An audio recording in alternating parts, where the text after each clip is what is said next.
Good evening, ladies and gentlemen. Good evening, boys and girls. I don't think we have any boys and girls watching us at this time of the night. There is school tomorrow, but you are watching the Marcia Week show, and we are coming to you live from Barbados. Beautiful, beautiful Barbados. Oh my goodness, we are excited tonight. We have an amazing show that is lined up for you tonight. Of course, we want to say thank you to those who came out the to give their support yesterday to the family, to give your support to the community. And you would have seen on social media that the family, that they're very, very, very happy, and not happy, they were very, very grateful. Because happiness in this time is difficult, but they were very grateful that we were there. We were there as a community. We were consoling them as a community, and I thought it was very, very powerful that we were there. I know that some of you are looking for us to have some footage of it, but the truth of the matter is that I really felt I actually brought my camera, but then as you saw the raw emotions of the people and what was really happening, I felt that that was not the time and place to do that. The other media houses would do that. I did not do it for that purpose, to create content. And so you're not going to see any of that on my channel. You won't see it on the channel because that was not the intent. The intent was not to create content. The intent was to be there for the family. The intent was to bring light to that community. The intent was so that we would pause for a minute, pause for a little bit, and to direct our attention upward, and that was intense. So I just want to thank everybody. Enoch for coming out. Lucinda, I saw Lucinda. I'm not sure if Enoch was there, but I saw Lucinda. I want to thank everybody. Good night, Queen B. Good night, Judy. How are you, Judy? Good night, Teroni. How are you? Bonnie Springer. Good night. Nat Grant. Good night. Jacqueline Allen. Good night. Yuseline King. Good night. Diana Husbands. Good night. Monica Ince. Good night. Cami. Good night. I just want to say a pleasant good evening to everybody who's joined tonight, and I really, really want to say thank you on behalf of the family.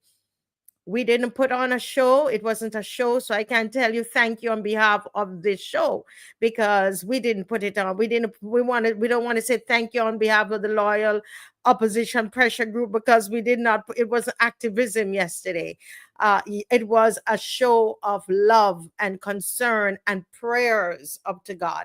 That's what it was. It was a sacrifice that we made in going there yesterday. If you were there, just give me a thumbs up for those of you who were able to make it yesterday. I know that the family felt the love. They said to tell you thank you. They want to say thank you to you, to everybody. Thank you. Those who brought water, those who brought a prayer, those who brought your presence, those who brought a hug, the men who picked her up off the street when she fell. We want to say, thank you. To the social media people who, influencers who use their platform for something like this, I want to say on behalf of the family, thank you. To Don Leacock, who came in and really, really lift up my arm with this. I want to say on behalf of the family, thank you. And I saw Don, the family also thanked Don, because, oh boy, it was done on behalf of them. If you're just joining me, I know some of you are asking about about clips of it. It will not be on my channel. You can check Barbados Today, CBC, The Nation. They all have it. People had it on their phones, but I did not. It wasn't for content for my space at all. That was not it. And as I said, I did bring my camera because I thought, like as normal, I was going to capture. And I heard that in my heart, don't. This is too raw. It's real. This is you're in this moment. Be present for the people. and not be caught up in capturing. And that's what it was. So those of you I didn't get a chance to connect with you, I saw you there, and I know it looks like I'm looking past you, which is so unusual. I love to come and to hug you and to say thank you and to connect with you. I just wasn't in that. I wasn't in that space. I was just trying to make sure was everything was running right and the family was okay. I kept watching the mother, whether we need to get a nurse to her, things like that. So please understand. I saw there was another mother there who I know had lost a son, and she was on my mind all of today because I didn't even get to connect with her properly. And so I just want to say to that mother, and your mother knows, she knows who I'm talking about. Again, I said a prayer for you today as well, and we continue. How many of you have been praying for that family? If you have been praying for that family, let me see the hands up. When one of us hurt, we all hurt. We all feel it. We all are connected to that. And so we want to keep her in our prayers, keep the father and their two sons. That I had the chance to speak with the two sons yesterday. Pray for the two sons as well, the daddy, the mother, the entire aunt. We met the aunt as well. All right. So and thank you to Barbados Today, CBC, and to the nation.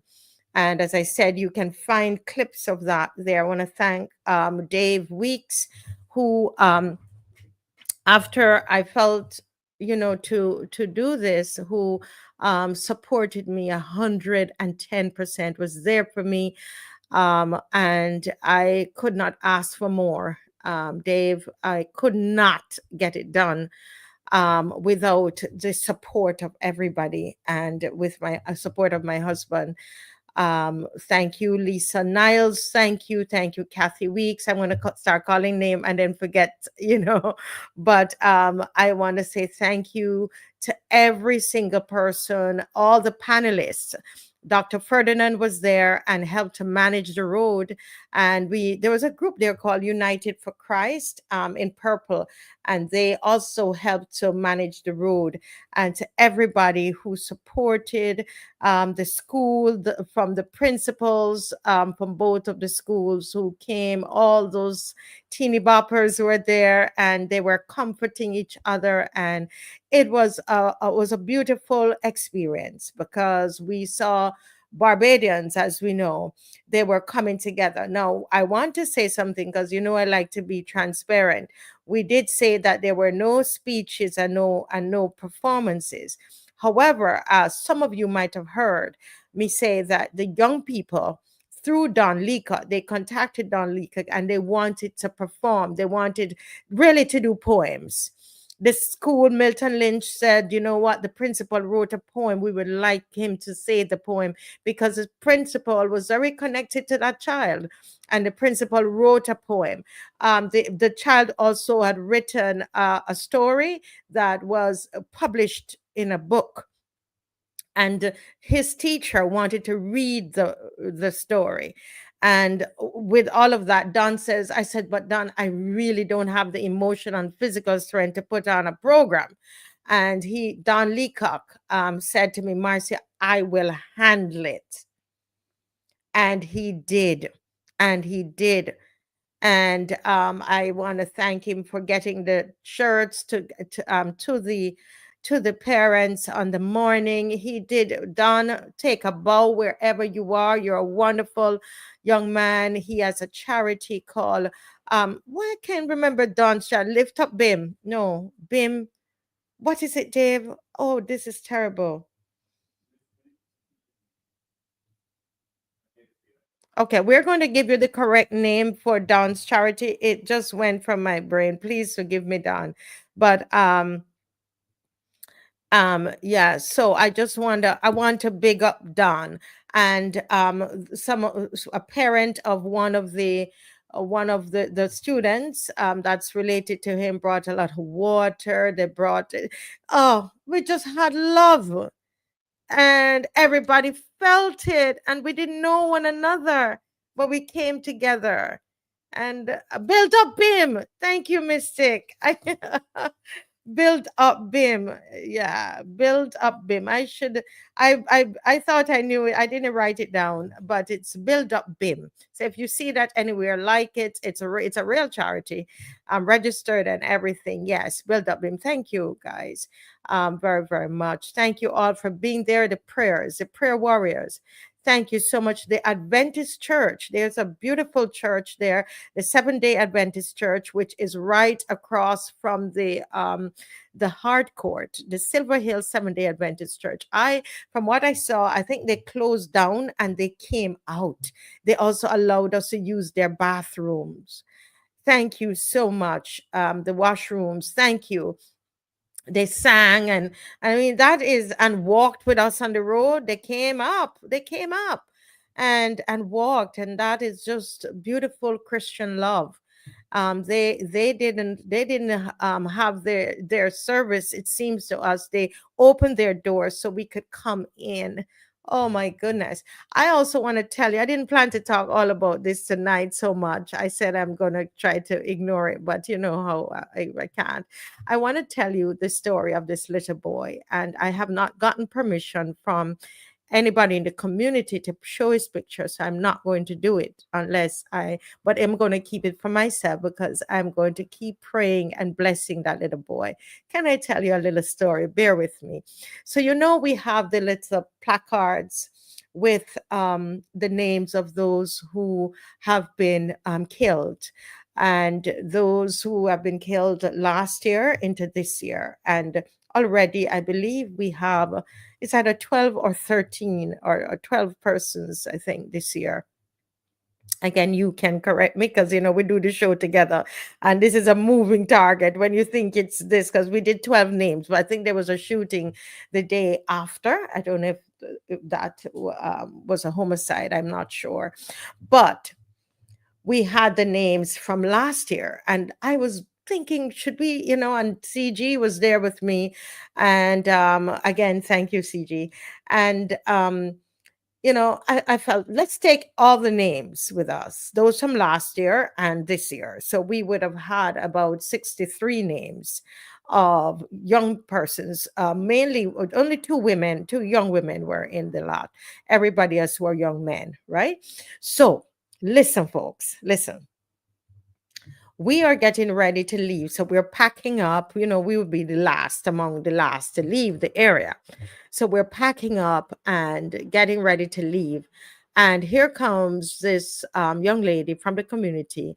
And I think she went to Dave, and she said, and Dave came to me. And the story was, there was a little boy who wanted one of the placards. I think she said he was crying.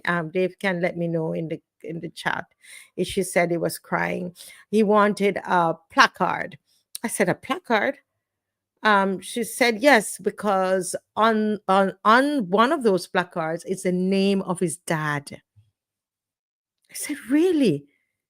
I said, he was from this community. She said, yes, that's his father, and he wants the placard. And I thought, so the driver was ready, and we had spent too long there. The driver wanted to leave. They said, Marcia, we can't stop. We can't, because we have to go through all of these placards, and we had just put them back on the truck. So I went to the driver and I said, there's a little boy here. Come and look at this. Come and meet the little boy. And I showed him the little boy. I said, no, I didn't show him yet. I said, there's a little boy who needs the placard because his name of his father is on it. Driver was still not. The driver was like, y'all need to get going. But I just told him, and I got going on it, because I'm not going to leave there and not address his situation. So I asked the little boy. They took me to show me the little boy. Would you believe that young boy was, if he was 3, we were all there trying to figure out his age after we drove off. He had to be between 2.5 and 3 years old. And they told him, that's your father's name there. And he wanted that placard. You believe that? So we went through and we started to rummage through the thing quickly. And the person in the community, they're the ones who found it. And we gave it to him, and we took a picture with him with that placard. So I told Mr. Franklin, you lost one of your placards, because the placards are really belonging to Unity Workers Union, and we keep using them. And I told Mr. Franklin, Cousin Franklin, yesterday, I said, Mr. Franklin, sorry, we didn't bring back all the placards. One little boy took that placard. We left him with it, and he smiled and took the picture with us, and so I have the picture because I want to keep praying for him and going to check on him, etc. And you might not know him because I don't want to show the picture unless I get the permission, but I want you to keep praying for that little boy. And it was just wonderful to be there and to touch everybody. But on another note, I have a big question, guys. And the big question is, why didn't somebody tell me we haven't played the anthem? What am I doing?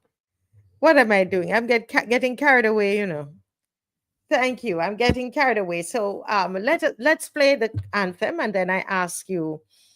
Then we look at the very big glaring the big question that is glaring. It's glaring. We're going to look at that, okay? But let's play the national anthem.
Oh boy, as I was singing the national anthem tonight, I sang it with a different meaning, to be honest with you, because the love that was felt out there and the kindness that we experienced from each other out there yesterday, This is the spirit of the national anthem. Barbadians, you are such kind and beautiful souls. Beautiful souls. I know, every day it doesn't feel that way, but sometimes it's oh, but I know, Barbadians, you are beautiful. The beautiful spirit, beautiful. Now, but the big question, anybody knows what the question I'm going to ask? Who knows the question I'm going to ask? I don't want to bring up any controversy around this situation. I really don't. But here's a question.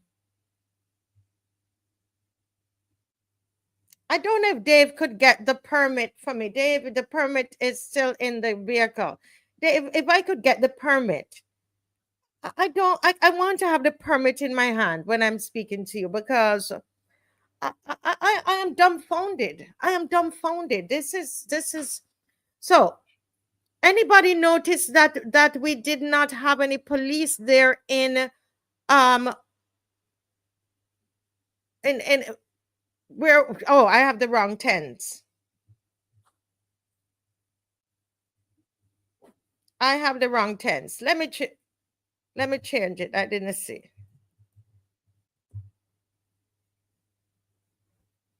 Okay, folks. Anybody notice? Anybody out there notice that the police was not there? Who are the people that come to the marches with us? When we have marches in Bridgetown, you remember when we were having the marches in Bridgetown?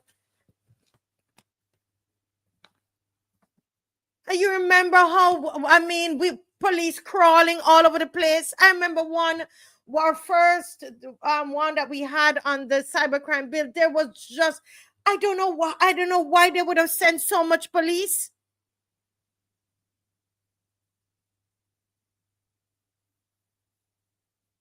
Why? We have had drones follow us. Sometimes we pause and taking pictures of the drone. You remember?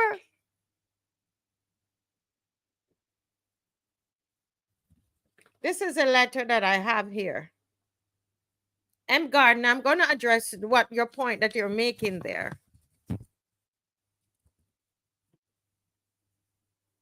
This is a permit. So it is not the Commissioner of Police. The Commissioner of Police, dealing with the Commissioner of Police, the Office of the Commissioner of Police, very organized. And I can't, it's not their fault, because they gave the permit, and the permit, I was called by the Oistins police station to come to collect the permit. They called me on Friday, and I went down. I left Unity Workers Union, where we were there with Mr. CASWELL FRANKLYN, and I went down and collected the permit. And they said to me, that we're not going to have too many out there tomorrow because the request was late, etc. But we're going to have police there with you tomorrow. I said, okay, we understand. They said at least they will have, I think they said like a rider or something like that. I said, fine, we understand, right? So I left there with the understanding that we might not have as many as we used to have in Bridgetown, but we should have about one or two. Well, oh yes, you Angel Humble. You remember at Joe's River, you would think that that somebody down there had committed a crime. They had so many of them there. Isn't that strange? Well, I want to say that we have dealt with Senior Superintendent Adrian Brooms in Bridgetown, and I've never had this issue. So it's not an issue with the police service. I believe in the police service. I believe that it is important that the community respects the police. We're talking here about keeping law and order in the society. I will never use this platform and tear down the police at all, because it would be hypocritical. If something happens here at my house, who am I going to call? Isn't it the police? So I was not using that to, I'm not using this to tear down the police service. I'm asking the question because people who, remember, I came on and I told you that we are going to have a permit, right? Remember? And there were some people who were concerned because we were going to Silver Hill, exactly the same place that the young man was killed. And I said to them, the police should be there because it's standard. So I want to just use this opportunity to say to those of you that I didn't, that I didn't misrepresent anything. I was shocked as you were, because when we went on Friday, we've been doing marches. I mean, last year alone there were 17 marches, and between marches and roadside parliament, right? When we went to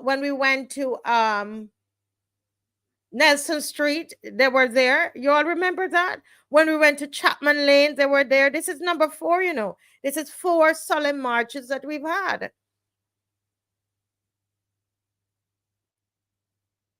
I don't understand what happened and why we were in Whole Town. Whole Town is less, there should be less issues in Whole Town than were there. So yes, Dr. Ferdinand, there were plainclothes police that were present, just like they were at they were there. They came and said hello. I know them. They're there.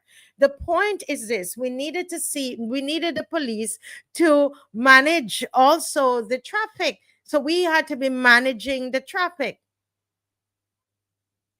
as well. And that is not good enough.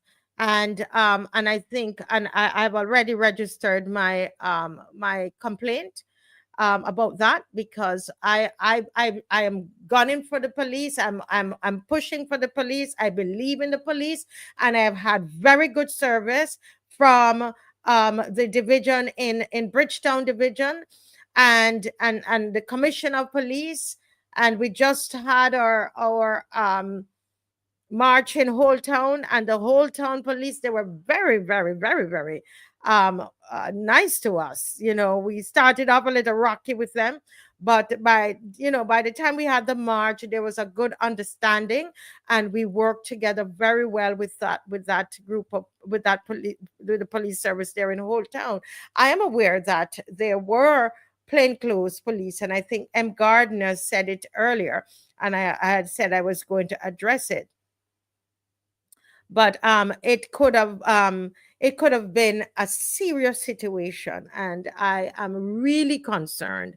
And one of the reasons I'm concerned, is it I'm hoping that the policing is not different based on the community. I really am hoping. I really am hoping. I'm hoping that there was nothing politically motivated in it. I really am hoping. And because that's not the way that we've operated with the police. Um, it was challenging dealing with the traffic. Yes. It not good, and I'm not sure if it's an oversight. I don't know, but it's a big oversight. Big oversight. We shouldn't have to be managing traffic. And so it was tough. It was tough, but because we all worked together and we made it happen. And so kudos to everybody, but we just want to register that. So that was the only thing that I saw there that was out of place. I believe that we worked as wonderful Barbadians as we are. Oh, you all are so sweet. Thank you. I see somebody in the chat, I won't call the name, who helped to write to all of the, officials and everybody who supported. Yes. Well, thank you all. Thanks again. And we are happy. I want to, as I see our guest is here, and can see he's putting things together. I want to say to those of you who I hear you. I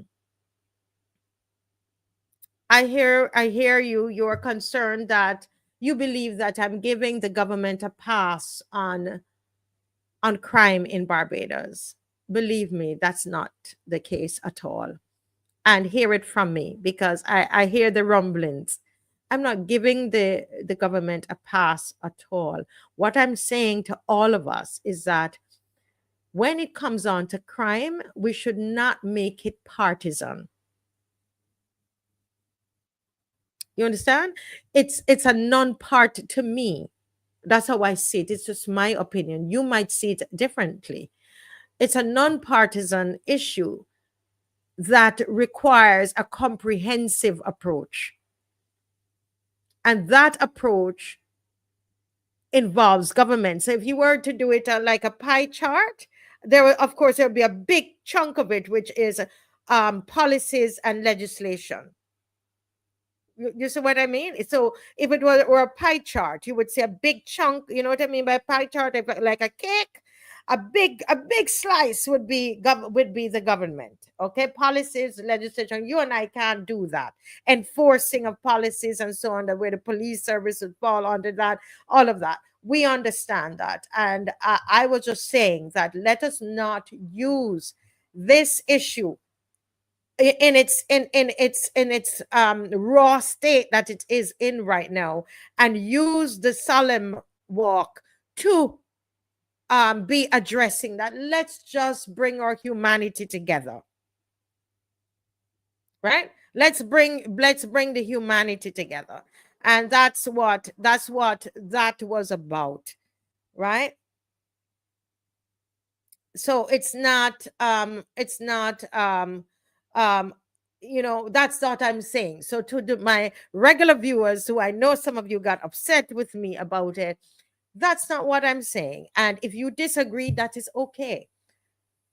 But we're talking here about 60-something young men who are killed. I think it's time everybody roll up their sleeves and get working. More guns than we can deal with. All right. Adrian Hines is here, and he's going to be talking to us about the Westminster system again. And I'm hoping, well, I think he's finished. He's going to do some revision and we'll move the conversation on. I'm hoping that he's ready. It's got to give me a thumbs up that he's ready. Okay, he is ready, and we're going to go right into that. Hello, Mr. Adrian Hines. Welcome Hello. to your week show. Happy to see you again. Same here, Marcia. Hello. Good night to everybody, the loyal opposition. Special shout out to Vihoy. We go way back from St. Thomas people. Shout out to Cami, who's always saying hello to me when they come online in the chat. Square Four, who's always tagging me on questions back and forth. Good interactions. And everybody else. Good night. Yes. Good night. It's a pleasure completed to have you, and I want to let you. Yeah. Go right ahead, Mr. Hines. Did I cut you off? Go ahead, sir. Yeah, no, go ahead. You go ahead and say it. And right, I wanted to say to you, because you're not in Barbados and you might not get the great compliments. Wherever I go, people say, "Oh, they learned so much from you. They realize the power that the Prime Minister had. They didn't realize how much power, that she had, and versus even Trump. That the mechanism around Trump, to keep it in check, they're stronger than the ones here to keep this Prime Minister in check. They're learning, and I want to say to you, thank you for that. But go right ahead, sir. Appreciate it. And as long as they keep asking questions, there are answers. I am more than happy to ask these questions, because this all came about because of a lot of conversations that had me puzzled. I asked questions. There was no clarity, so I thought I had to do the research myself.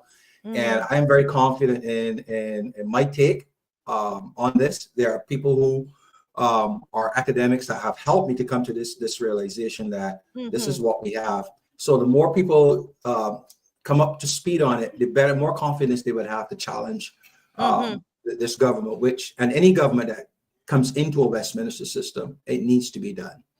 Yes. So tonight, I really want to deal with a couple of things that, as I make my rounds on social media, someone referred to me as a troll. I go around on Facebook pages and make comments. And hey, that's what I do. If you don't like it, just block me. It doesn't matter to me. I learn a lot, and I think I have a lot of information that I can put out there. And if I'm wrong, challenge me on it, and I can take on facts from elsewhere. So one of the things that I've been hearing a lot, and it seems to be coming from a set of people that I refer to as influencers and these digital creators. I don't know if they're getting paid or whatever, but there seems to be a concentration or settling on this idea that you must have a solution if you're going to complain. And I'm here to say that having a solution to a problem is not a requirement to complain, right? And recognizing and articulating the problem is the first step in solving that problem. So that expecting people to remain silent unless they have a solution assumes that only those with answers deserve to be heard, when in reality, collective discussion is often how solutions emerge. Now, in Barbados, in my walking around and looking around and engaging people who have these ideas, I think it is more sinister than that in Barbados. I think this demand that people put up a solution if they're going to complain, that they are hoping that nothing of worth is forthcoming. And at that point, they will tell you to shut up, because that's really, I think, really what they want you to do. They want silence. They don't want you to complain, because in their view, they might be looking, somebody that they support look bad to be complaining, right? I don't think they're really interested in solutions. So again, I say a solution to a problem is not a requirement to complain. Barbadians continue. So those people who feel like, feel that if they don't have a solution, then they can't complain about something that's really bothering.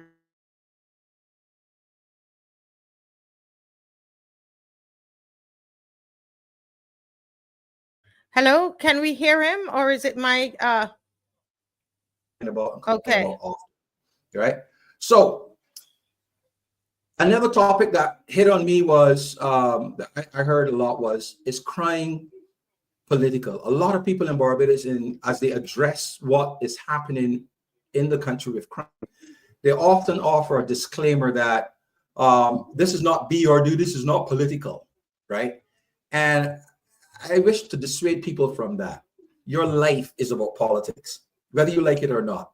It is about politics. How much money you keep in your pocket, how expensive it is to drive your vehicle, how expensive is your electricity bill. All of that comes down to politics and decisions made at the political level. So people, it may be uncomfortable, but it is more uncomfortable if you don't pay attention to these things and hold the people who make these decisions that affect your pockets to account for their decisions, right? And I also want to just state a couple of reasons as to why. Anybody can Google this. Is crime political? Yes, it is, right? It's from a public safety and fair issue. A guy who's a law-abiding citizen with all this crime going around might think that it is time for him to arm himself, and that could lead to him taking matters into his own hands. And then if that's one person, what if multiple people do that, right? That could lead to unnecessary anarchy and violence being exacerbated because crime is happening. This person fears that the government isn't doing anything, the government being the police and whoever else is charged with, to serve and to protect and for the good order and peace and governance of the country. They're not doing that. So maybe I should do something to help protect myself. And that is a problem and can be a problem. At the very level, it would tell you that it is government's responsibility to keep crime in check. So because, crime directly impacts people's lives. And it becomes a key issue in political campaigns. We saw this. We had a government that was in opposition complain about the government of the day not doing enough, right? And now they're in government. Yeah, the party that was in that now out is doing the same thing. So it is political, whether we like it or not. Legislative debates, public policy decisions, all of these things matters and makes crime political. So we need to to accept it for what it is and deal with it as it is, right? So, so the topic of the week, I know you said, you mentioned that we shouldn't make this thing about the government and stuff like that. But the topic of the week, which really has been the topic for the year since 2018, with the exception of the COVID lockdown years, is crime, whether we like it or not, crime and violence, as measured by the number of persons unlawfully killed in Barbados. Of the most recent, the recent most killing and unsettling one to date, let me say that as we continue on our unfortunate trek into violent murderous purgatory, I extend my deepest condolences to Shawnathon's family and friends on such a senseless killing of a promising young man whom they love dearly. I had sent you two YouTubes, Marcia. If Dave is around, he can put up the first one. Yeah, Dave will put up the first one. Thank you. Right. Yeah. Before he starts it, though, I just want to say this is a speech. I know his face is on there, but it's really Mia Mottley making a speech in Parliament back in 2007 or 2008, I believe, where she the context for this was that there were 14 alleged illegal immigrants working on the Kensington Oval redevelopment with regards to the first World Cup, the first one-day World Cup back in 2007. It was alleged that they were illegal. It was alleged that they were living in poor conditions and that their travel documents were seized to keep them working. And I don't know, I think there were calls for the Attorney General to do something about it. And I think Mottley, in her defense, she was the Attorney General at the time, in her defense, made this speech in Parliament. It was a passionate speech about the importance of impartiality and preeminence of law, that from the highest to the lowest should be held to account. And my question is this a practice in reality in Barbados? So, Dave, if you can start the video. Law and order. That your law is not my law will get worse if people do not have the confidence that the system is transparent, that the system is fair, and that the system requires accountability irrespective of who you are, from the head in this country to the lowest worker in this country. And I am clear on this issue, Mr. Speaker, and it is a matter that will go with me whether I am a member of a political party or whether I am an ordinary citizen of Barbados. The phenomenon that has attacked Jamaica in relation to the disrespect for institutions can be a fate which can befall us if we do not start to ensure in this country that if a person has done something wrong, even if there is a case that they may be innocent or that for mercy,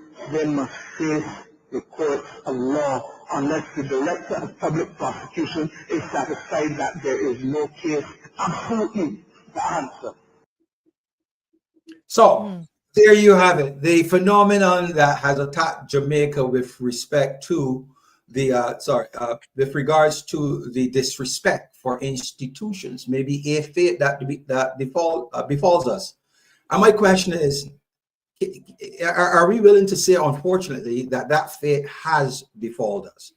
And I'm saying this because I think we have reached a stage where murders per capita in Barbados are as high or even higher than that in Jamaica. I believe that we are there. I must correct you. I must not correct you. Must agree with you that Right. I did the math, and I know up until about mid-February, Barbados, in terms of rate, was higher than Jamaica. That's a fact, Mr. Hines. That's a fact. Right. So here it is in 2007, a prediction was made, and I think that prediction has come true. And the question is, I think we've answered it. Is that phenomenon now in Barbados? I think it is, right? And another question is, what is Jamaica doing about its crime? And are we doing anything similar to what they're doing about their crime? Is the Jamaican government having its social media influencers float the idea that bad parenting is the cause? Is the Jamaican government putting their hands up in the air while telling Jamaicans to pray? to say something if they see something that they cannot do it alone? Are they paying gangsters? Are they meeting with gangsters after, allegedly, the payment plan has not worked? In essence, what is the Jamaican government doing? And is there anything that we can learn from them as they combat their crime that we can bring to bear on Barbados, other than what we're currently seeing right now? So those are questions that people will have to answer. I'm not going to attempt to answer them. One thing, though, I would say for Jamaica is that the Prime Minister has decided that this gang issue is, he's referring to it as gang terrorism, and that allows him to have or to bring into play legislation that deals more harshly with this stuff. And the Secretary of State in the United States to agree that that is the approach. So they're going to get some assistance from that. And hopefully he's not only doing it for Jamaica, but he's doing it for the entire Caribbean. So I say this to say that rather than play games, which I think is being played with all this thing about talking about parenting, you know, and causes, and not looking for real solutions, that this is what we need to do. And we all know this. I hear Barbadians on brass tacks and other forums telling the government what needs to be done. I hear people talking, they're not hearing anything about gun interdiction. They're not hearing that. And here it is, the Jamaicans see that as one of the pillars of their approach to fighting crime. But we are not hearing. Maybe the government of Barbados is doing it, but not telling the people. I don't know. But I think that is important. And I think that whatever we need to do to get the police to up their game, literally, not just stating it, but actually doing it, because I think that these people who are committing these crimes, demographic is beyond parenting. I really think so. Right. And when you are no longer a child to be influenced and to be chastised by a parent, and you still want to do wrong, that's where the police comes in. Right. So I think that's the approach that we need to take with that. I just did it. You know, I don't see the need to have a solution if I'm complaining, but I give one nevertheless. Right. My next issue is the whole town issue. Right. Dave, if you can load that second YouTube, right? Before you play, I just want to make a comment about it. This YouTube that Dave is going to load deals with Mayor Mottley speaking to the elders of the Barbados Labour Party just before the election in 2018, right? And in there, she made reference about not being able to right 350 years of wrong in 10, 20, 30, or 40 years. And then in 2025, she makes a statement that gave me pause as to what she really means. So I'll get into that, but play the, it's a very short video, just play so you know people can have a record that she actually said it and not me, you know, saying because that she said something. This party is not a fly-by-night institution. This is a party of 80 years. This is a party whose tradition is strong, but more importantly, whose philosophy has been constant. This is a party that recognizes that we cannot turn around 350 years of wrong in 10 years or 20 years or 30 or 40, that this is a continuum. This is a... Good. So here it is. Now, you can take that in several ways. One of the ways I think she meant it was that as socialist Democrats, which all of our politicians are, that at core, a socialist Democrat seeks to bring the disenfranchised up through taxes of the rich, right?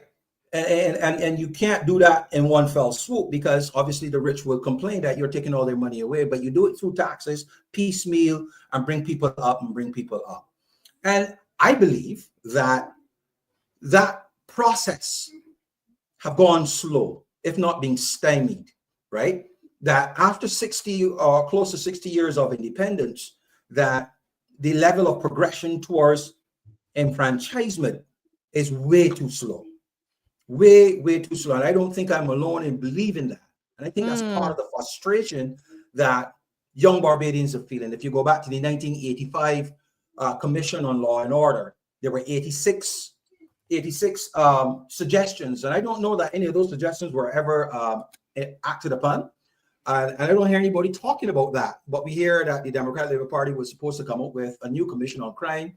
And then we had some media guy walking around with a camera and microphone in people's faces, asking them about the same things. And pretty much, I listened to the first 2 or 3 videos of his work, and the same things that were said in the walkabout of the Law and Order Commission back in 1985 were being said by the same people in these videos in 2025.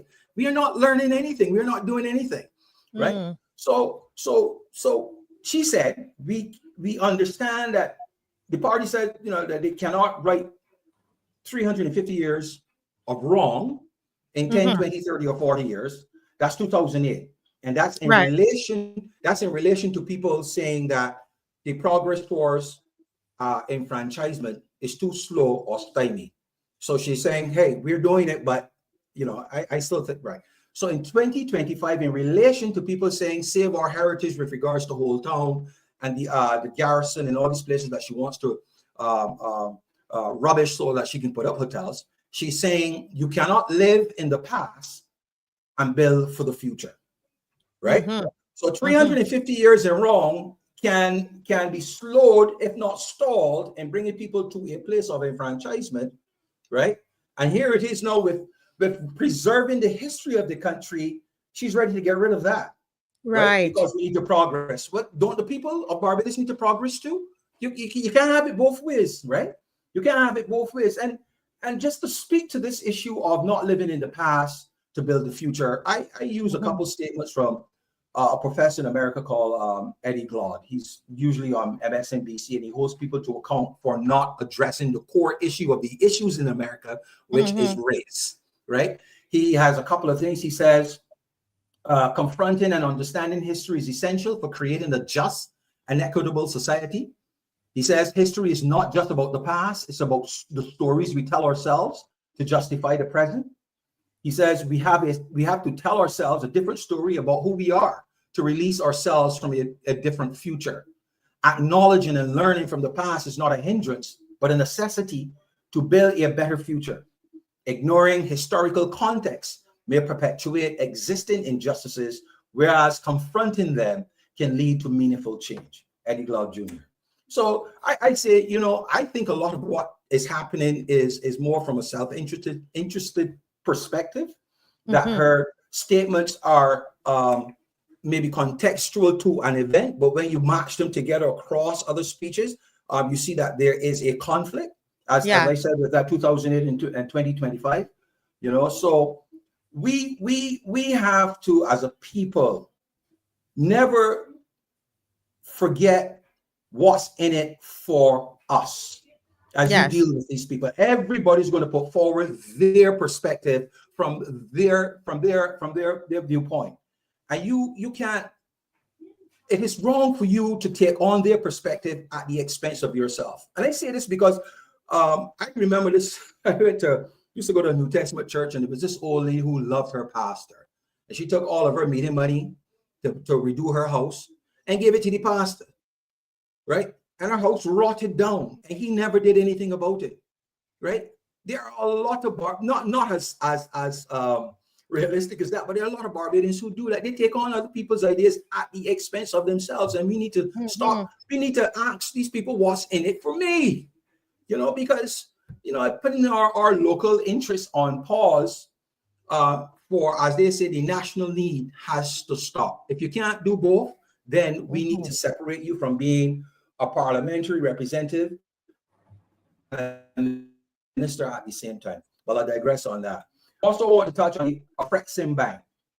The Afreximbank is a vexing issue in Barbados. But I want to ask if there's a Chinese influence or connection.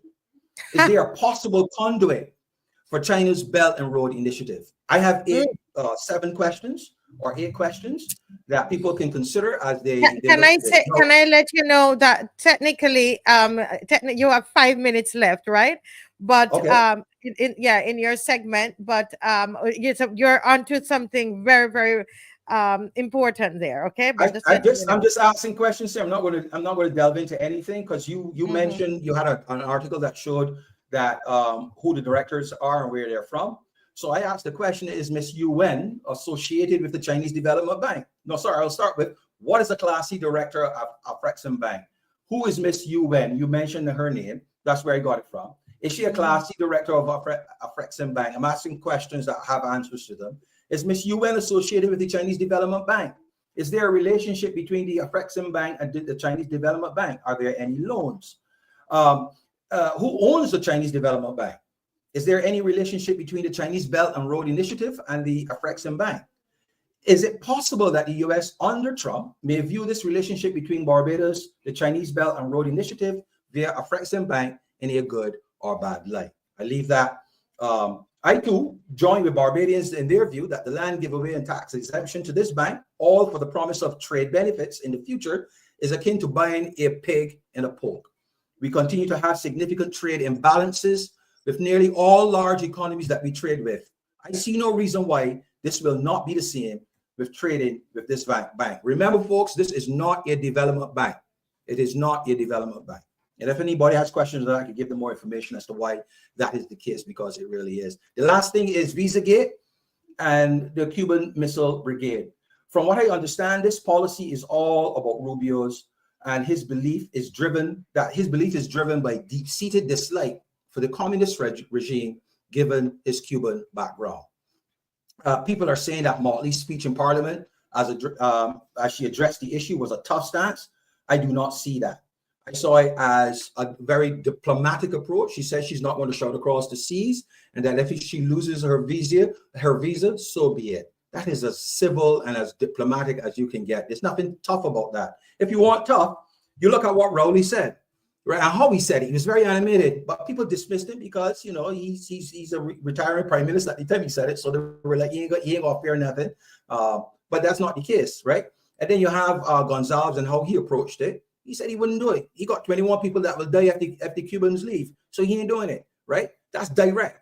And then you have the Prime Minister of Jamaica, who stood next to Rubio and told them that the Cubans are doing a fantastic job in Jamaica, and that he pays the same rate to them as he does doctors in Jamaica. And Rubio responded by saying he will take a second and fresh look at how Jamaica is doing it, that this is more about other countries, not necessarily Jamaica. He was very apologetic about it not including Jamaica, and that he's going to take a look at it. But he said, and here's what he said. He said that Jamaica, the issue is with other countries who pays the Cuban government, and that the Cuban government then pays very little or nothing to the doctors. And the question is, because I walked away believing that the governments in the Caribbean pays the doctors in their country with a check in their hands, right? So I'm expecting that when Rubio does his due diligence, he's going to realize that we do the same. That, yeah, we may pay the going rate for a Barbadian doctor to the Cuban doctor, but the money actually goes to the Cuban government, right? Correct. And then the question is, are the Cuban government paying these people what they're supposed to be getting, or what we had expected them to get? That I tell you, the question that is no. So we'll see about that. So that ends my piece on that. Anybody has any questions? I just rushed along there because I thought, you know, but no, but I want to say to you, I would love for you to, I know it's Sundays and Fridays, but if you can spare us any other time, you just link me, and because we need to explore especially this connection with China, with the Chinese, because there is a Chinese Exim Bank that and they are the one funding Sam Lord's Castle Hotel. The Afreximbank is building a hotel. Actually, as Mr. Murray is going to come in and talk about these two, they're 12 stories. It seemed like it's more of a hotel than it is a bank. So I'm all like ready to go, but we have such a tight thing. But listen, if we have any time, stay close. I would love for you to come back on a little later after 9, if you can. Yeah, I can do that. Do that. Yeah. And we're going to look, because last thing I'll tell you about it, and I'm just looking if they have any right, the development idea, correct, Margaret, is coming from the government. They are pushing this development bank, but it is not. And I want to say that a lot of my viewers are sending me the information about the fact, Adrian, and I think you know the answers to your question, that Of course. $1 billion was put into the Afreximbank by the Chinese Exim Bank. Yep. I'm telling you. It is, listen, you got to come back on, because we need Yeah. to look at this thing for what it is. And I don't know if Dave can put up, I'll do I'll do that. So no, I'm good. I'm going to be on my computer. You can just stay in the studio. Just stay in the studio, please, if you can. I can Okay. do that. All right. Thank you so much. Adrian, oh boy, you're bringing such a great freshness. Thank you so much. Thank you. But I always say, remember, anybody in Barbados can do what I'm doing. I'm not special. Okay, guys? All right. Yes. Okay. Thank you. Thank you. Thank you so much. Thank you so much. Thank you. Thank you. Thank you. At this time, we're going to have Mr. Murray is going to come to us, and listen, this is going to get it's going to get hot in here. Okay, Mr. Murray, good evening, sir. How are you? I'm good, and good evening to you, and thanks for a very good opening round from Adrian. I quite enjoyed it. I learned more from him too. But above all, I want to compliment him for a position I've said on this show and elsewhere, that the government should not be appealing to us to find solutions. I think, given his research, I'm sure he'd been familiar enough with this is the first time in the history of Barbados, at a time when governments are more educated, more degrees, more doctorate, more masters than anybody else, where they're appealing to the public to give them solutions. We elect them to find the solutions, given their background, their training, the bureaucracy, their experts, their consultants. So I think they're throwing their hands in the air and say we are unable to find sale. And I say that because today I watched the most of the 87th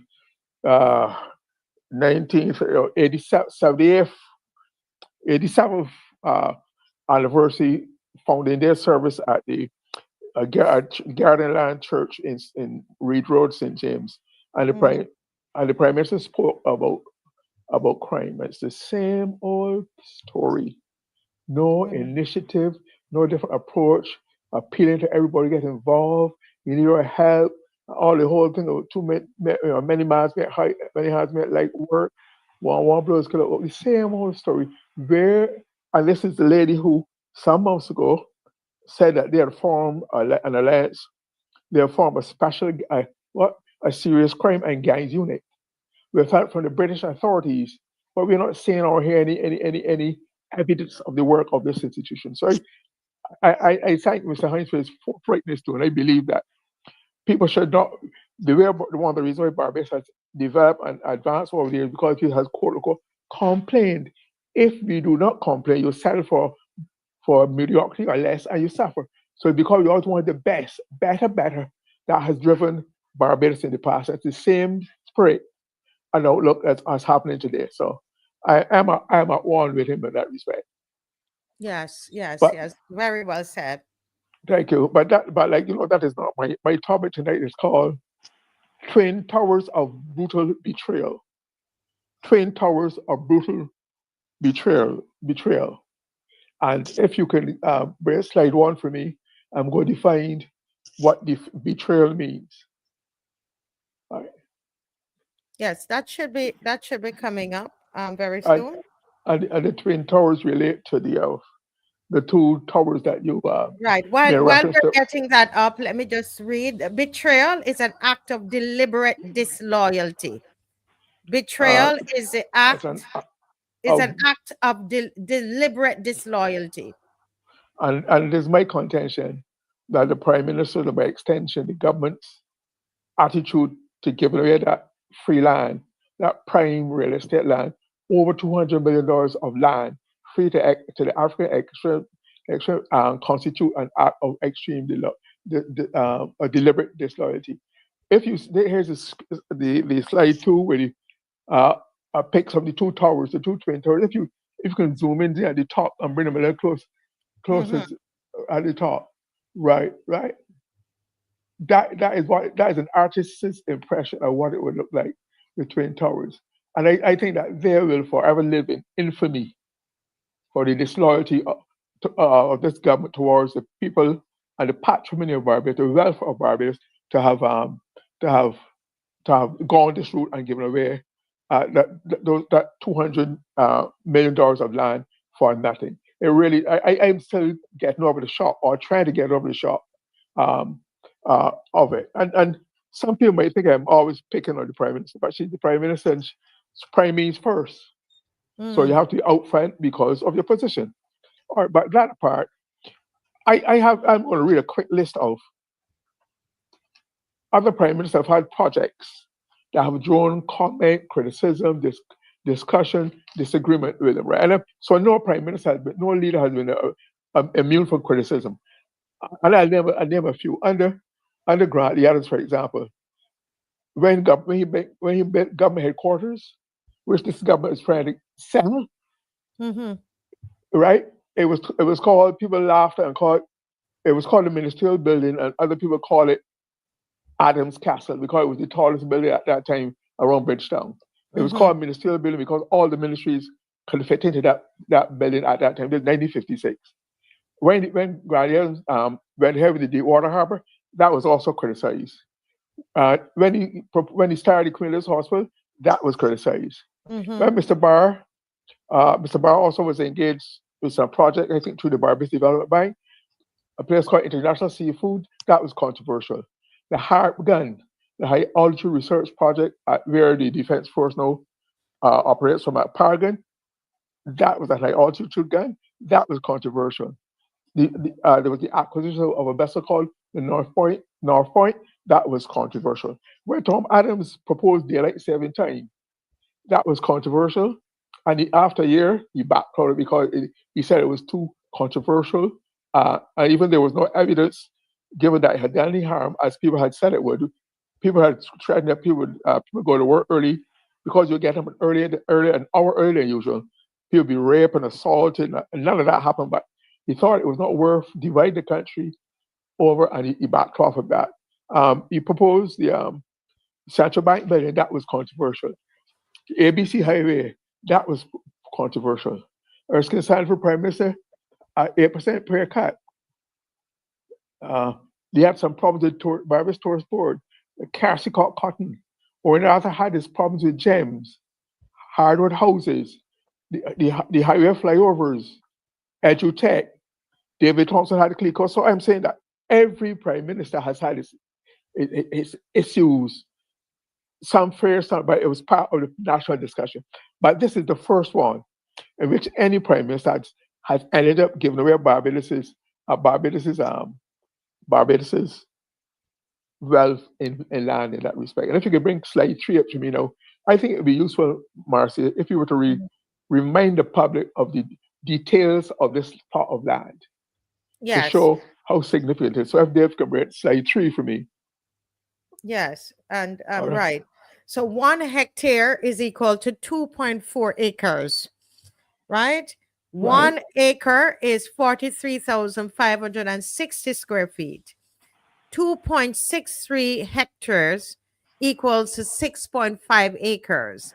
6.5 acres is equal to 283,140 square feet. Conservatively speaking, 283,140 times 700 per square feet is 198,198,000, which is almost 200,000. And this is, you said, I'm almost sure it would be more than $700 per square foot, because that's a prime location in the heart of Bridgetown with waterfront across the street for it as a hotel guest. I've heard some rumors that there may be there was a proposal of having a walkover So you'll be walking over the road into the sea. I don't know if that has flown or not, but that was one proposed. So they're having virtually beachfront property for nothing. And even at the groundbreaking ceremony, I noticed, I don't know if you followed it very closely, there was no mention of there was no inclusion of the people from the neighborhood. No.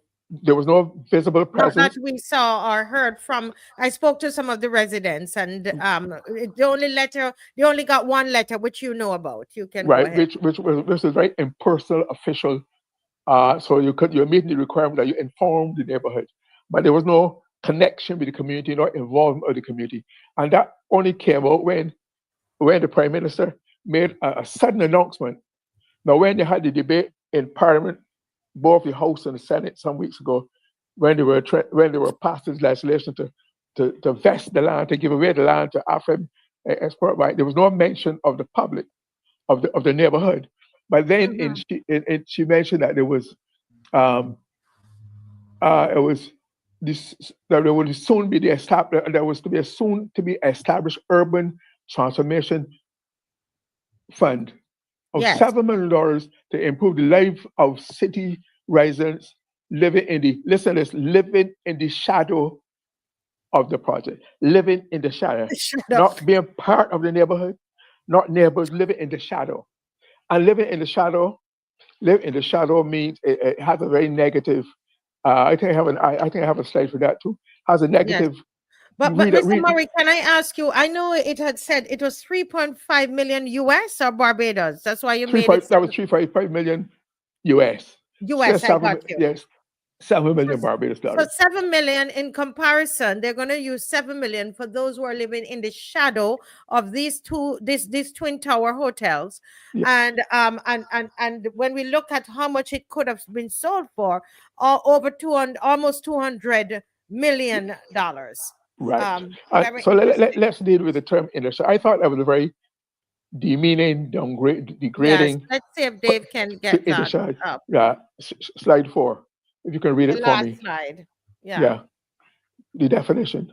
Yes. Can you read? Right, go ahead and read it. Living in the shadow means Barbadians to be overshadowed or unnoticed because someone else is more prominent or successful, or to be in a state of being overlooked or undervalued.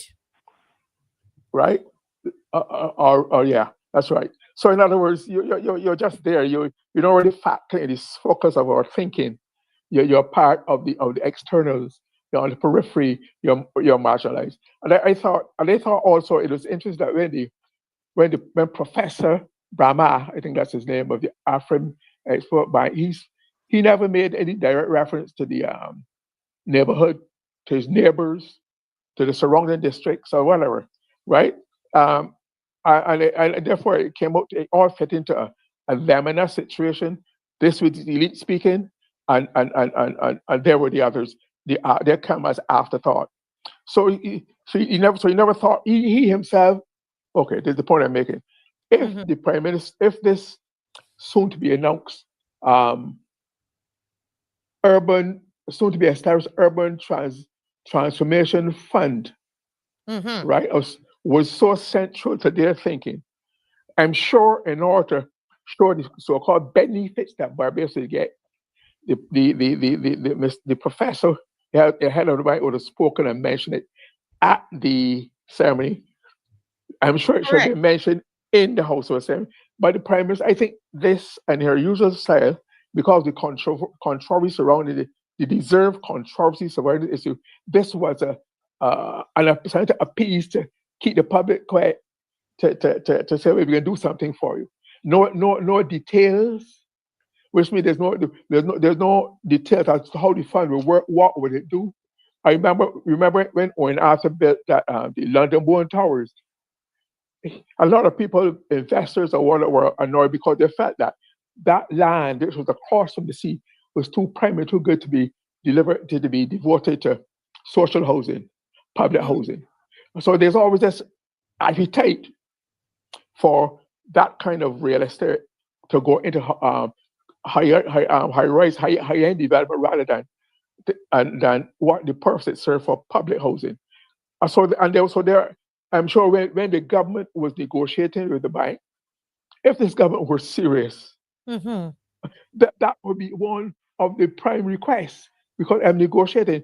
Remember I mentioned last time we talked about development gain. This would have been a development gains where you're compensating for permission to change the use or change the neighborhood by contributing to redevelopment of the society, and not redevelopment in the form of another structure, another building, but improve the quality of life, the way of life of the city, and that has not happened. So therefore, I think that this is just I think it's just a way to appease the public. And I think, but when you consider that, they said that the president of the bank said that as part of the quote unquote benefits, the minuscule, almost non-existent benefits, he said that 50 local SMEs, small medium enterprises, right? Small to medium enterprises were expected to benefit as subcontractors and suppliers. 50 small and medium enterprises, right? 50. Listen, were expected to benefit as subcontractors or suppliers for a project that's worth how many million? What was, I forget, what was this, $360 million? Mm-hmm. I think it's 360 million. Yeah, almost 400 million. Mm-hmm. Another morsel thrown at the public, because this is the bank that is going to be living high off the public's benefit at the expense of the public of Barbados. I thought we were hard done by that. I feel that we should not allow this issue. They should not allow this message to slip by. There's too much in it, and something tells me that there's a lot more to come. There's a lot more to come. I just feel that there's a saying, follow the money, and Yes. especially with the bank, you have to call a bank is all about money. Follow the money of the bank, okay. And remember too that they say in business, I have no quarrel with the Afreximbank Bank, because there's their nature to make money and they look after their interests. I am saying we should have the equivalent from the Barbados government to look after our interests, because they say in business, you don't get what you deserve. You get what you negotiate. Yes. The Afreximbank Bank got what they negotiated. In fact, the Prime Minister said that is what they're offering. She made it point that they were offering this. But how can you be offering this plum project to the bank at that time when the legislation has already been passed? It's already been given in law. It cannot be revoked, that they know of, unless there's some extremely long, complex case or whatever. But so I'm saying that there are a lot of dog dancing, trying to divert people's attention by making people feel that we're getting more than we really are getting, and we are hard done by. And my problem is that this is a bank which is a very wealthy bank, all kinds of billions of dollars in profits made, etc. It has 5 branches around the world. Barbados is the first branch outside of Africa. All right, but I am saying that one of the things that they're getting that nobody else has mentioned yet is using the name and brand of Barbados, which we have acquired ever since we were a colony. Barbados had never been known for malfeasance to any extreme, but not at government level, individuals, etc. But we have never acquired a reputation for stealing, scamming, misappropriating, tricking, and therefore I'm a little concerned with this bank, because this bank is benefiting from our good name, our prestige, which is Barbados has one of the most highly rated passports in the world. Yes, sir. Because right. So when these people become ensconced in Barbados with all the duty-free, tax-free, diplomatic, etc., we're going to have a state within a state. They're going to be living which the Barbados government or Barbadian authority will have limited access to. So we do not know what will happen to Barbados' name, because not every bank operates above board all the time. You would know when they had the last financial crisis, or that's 2008. Remember, there were some banks which they were said too big to fail, right? And therefore, the efforts were made around the world to save banks, especially the United States. But there's no bank who is too big to fail to carry out its fiduciary responsibilities to the government, to the authority.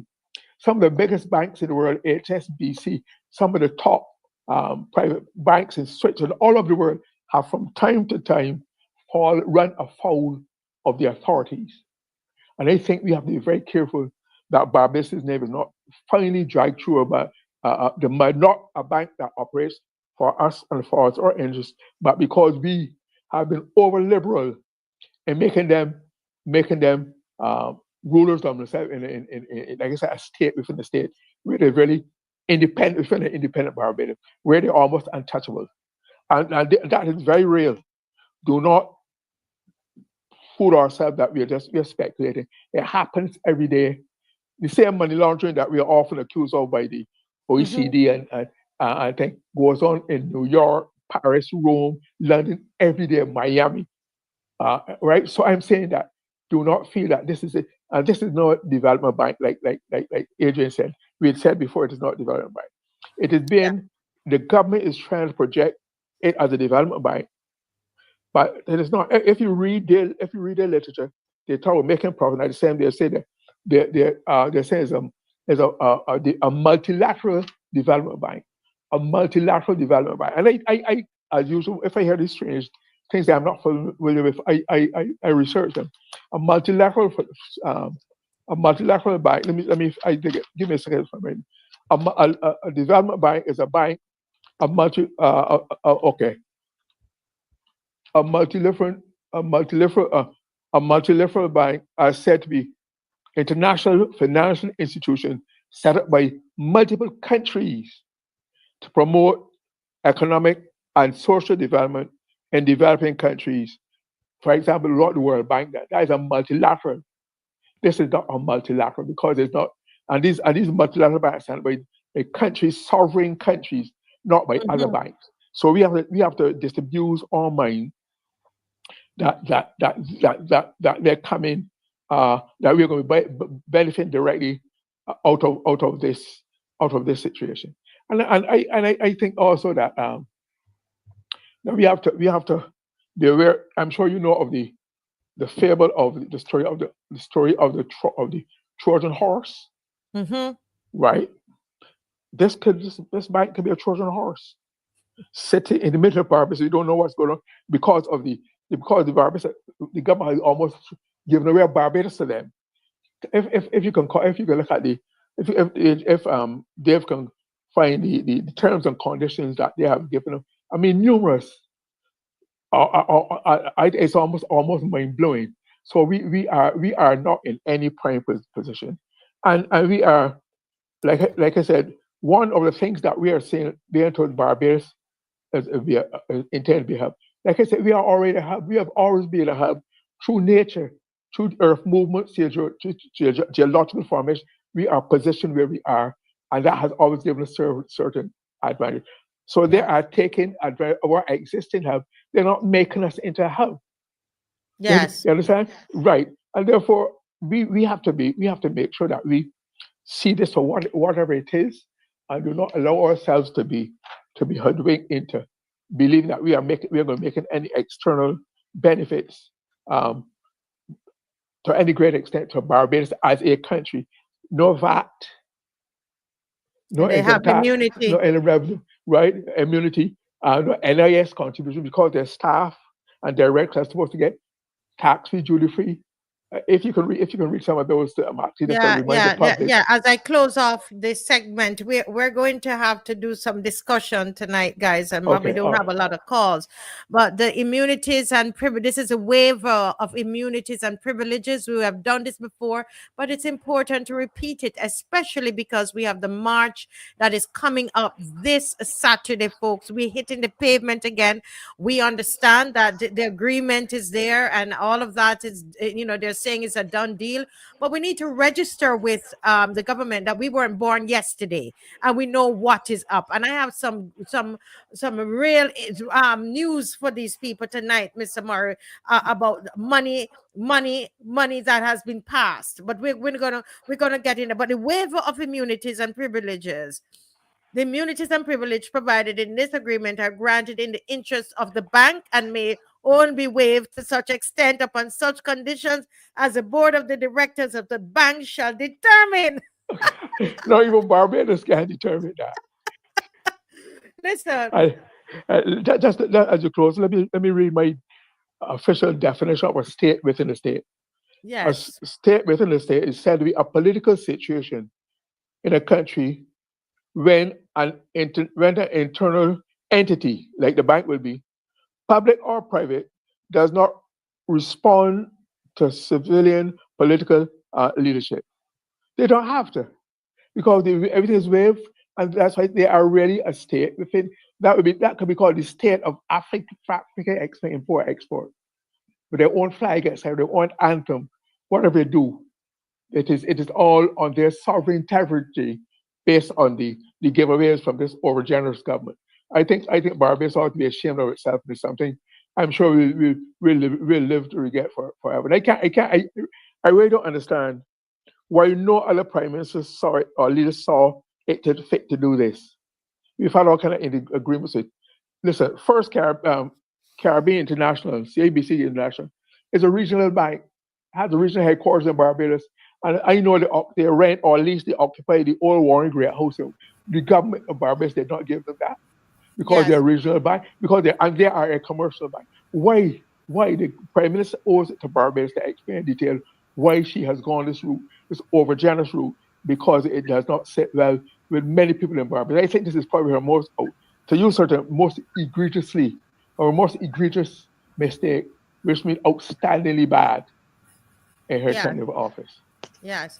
Well, Mr. Murray, another great one again, and the numbers are climbing. Guys, we need you to share.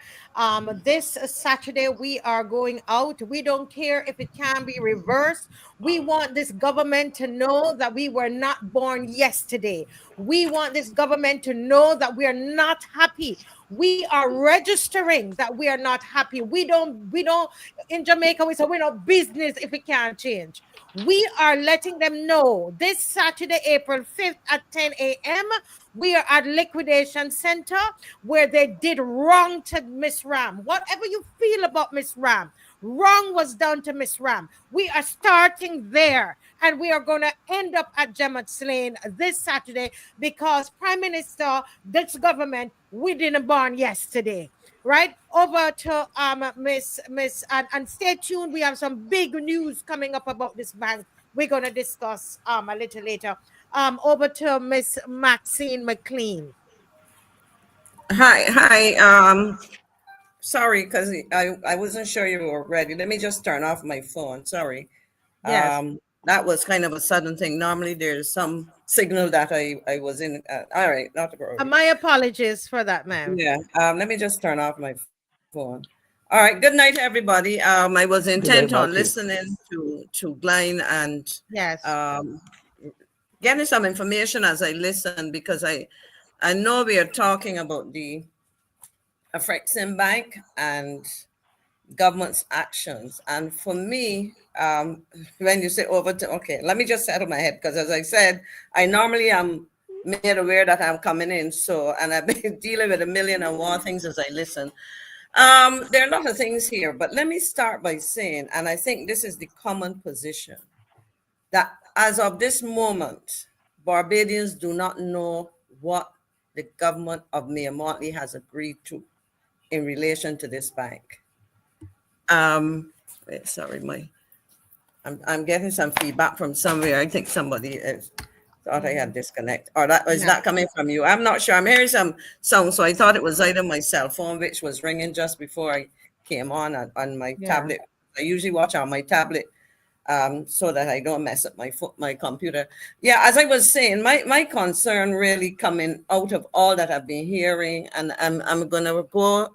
I hope Dave received it. I sent an article from an article written, I guess, of an interview with the former international business minister, Don Lennis, my colleague, his comments about this. And it is unfortunate that in all that has happened, including a groundbreaking, no Barbadian has been able to say definitively, what have we given to this entity, to this Import-Export Bank, because we're seeing images of what we can expect to go up on the location in Jemmotts Lane.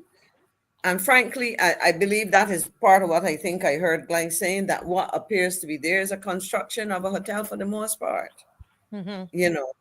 And if that is the case, I mean, a headquarters of a bank, a regional headquarters, let me correct myself. A regional headquarters of a bank is highly unlikely to require all of this. They did tell you there's a hotel, which is a commercial activity. The Caribbean Development Bank, which has been given headquarters agreements and subject to privileges and immunities, is essentially that a set of an office complex which supports the work of a regional development institution. And really and truly, I am not. Look at what it says here. It says here, Africa and Barbados forge historic trade alliance. An Import-Export Bank is about, at the heart of it, the facilitation of trade.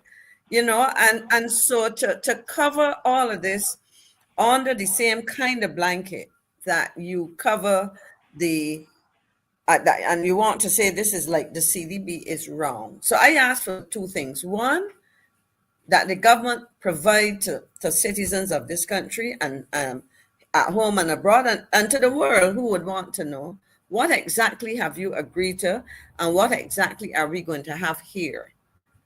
And if, for example, you are offering privileges and immunities, and it were a development bank, notice what I said, and it were a development bank, and you could make a case for similar, if not the full package, because that is something we would have to look at.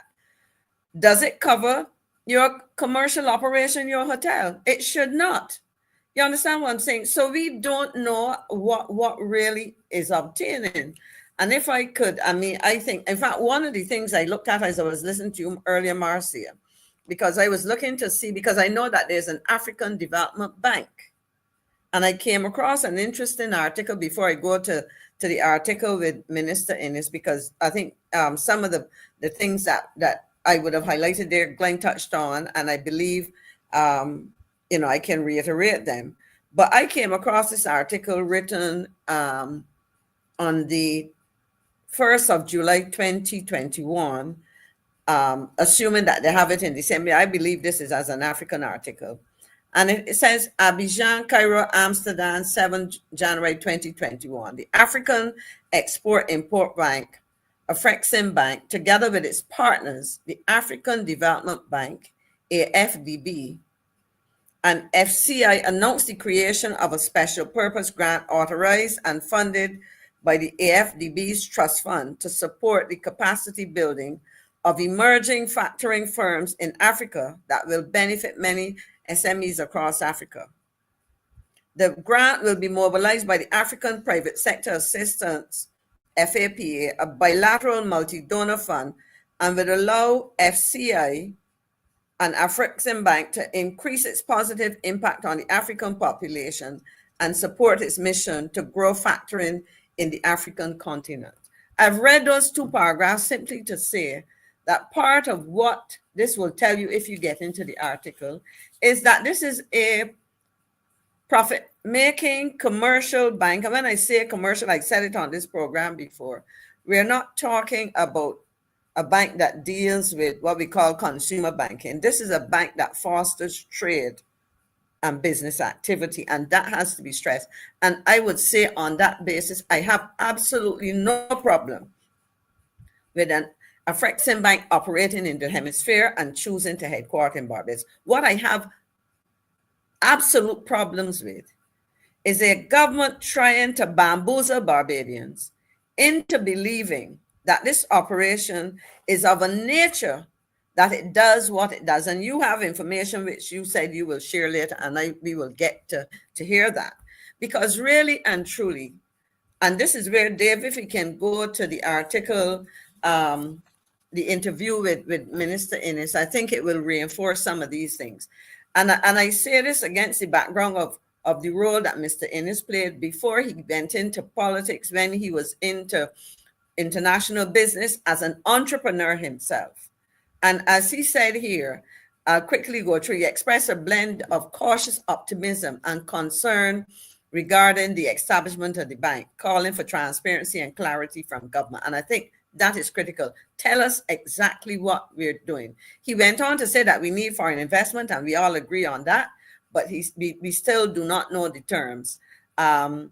He says, and there's a quote attributed to him, I don't think we can be criticizing the bank being located in Barbados, but the question is, and I think this is what Glenn and everybody else is asking, what will the people of Barbados get in return? And I heard them talk about jobs and so on, but the truth is, in an operation like this, the direct, well, that is the bank, because we have to separate out the other things. The bank, you will have a set of professionals and so on, but it's not the headquarters of the bank. It's a regional headquarters, you know. But important is the next question: what is the suite of incentives that have been offered to this bank to get them here? Okay. And he goes on to talk about, and I want to make this point because we have to put these things into context. And one of the context that he has identified is the fact that here we are, and Glenn gave us an estimated cost of the land, valuation of the land, and the price that it would fetch.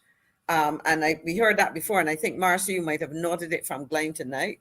And so we're talking about a lot of money, millions and millions of dollars. But here we are at the time that we are saying, here's a gift, and I do not care to, well, I shouldn't say I don't care. I have not heard from any of the government officials a proper explanation as to why we would give away so much of our patrimony. What is important to us, especially at a time, but then that you are selling or threatening to sell properties of people. This is what Don Villinis was reminding us, that we had an auction last week, days ago, where initially I believe the public relations officer of the Barbados Revenue Authority, the BRA, was saying that initially they had about 20 properties, to 29 properties to auction, and so on. And so that was one of the things that I would have indicated there. So you're doing all of this, but if you go on, then there's a note that that was raised, and I presume Dave didn't get the one because I had highlighted the areas that when I emailed it that I wanted to. But if you come down a little bit, it talks about the former minister. So come down a little bit.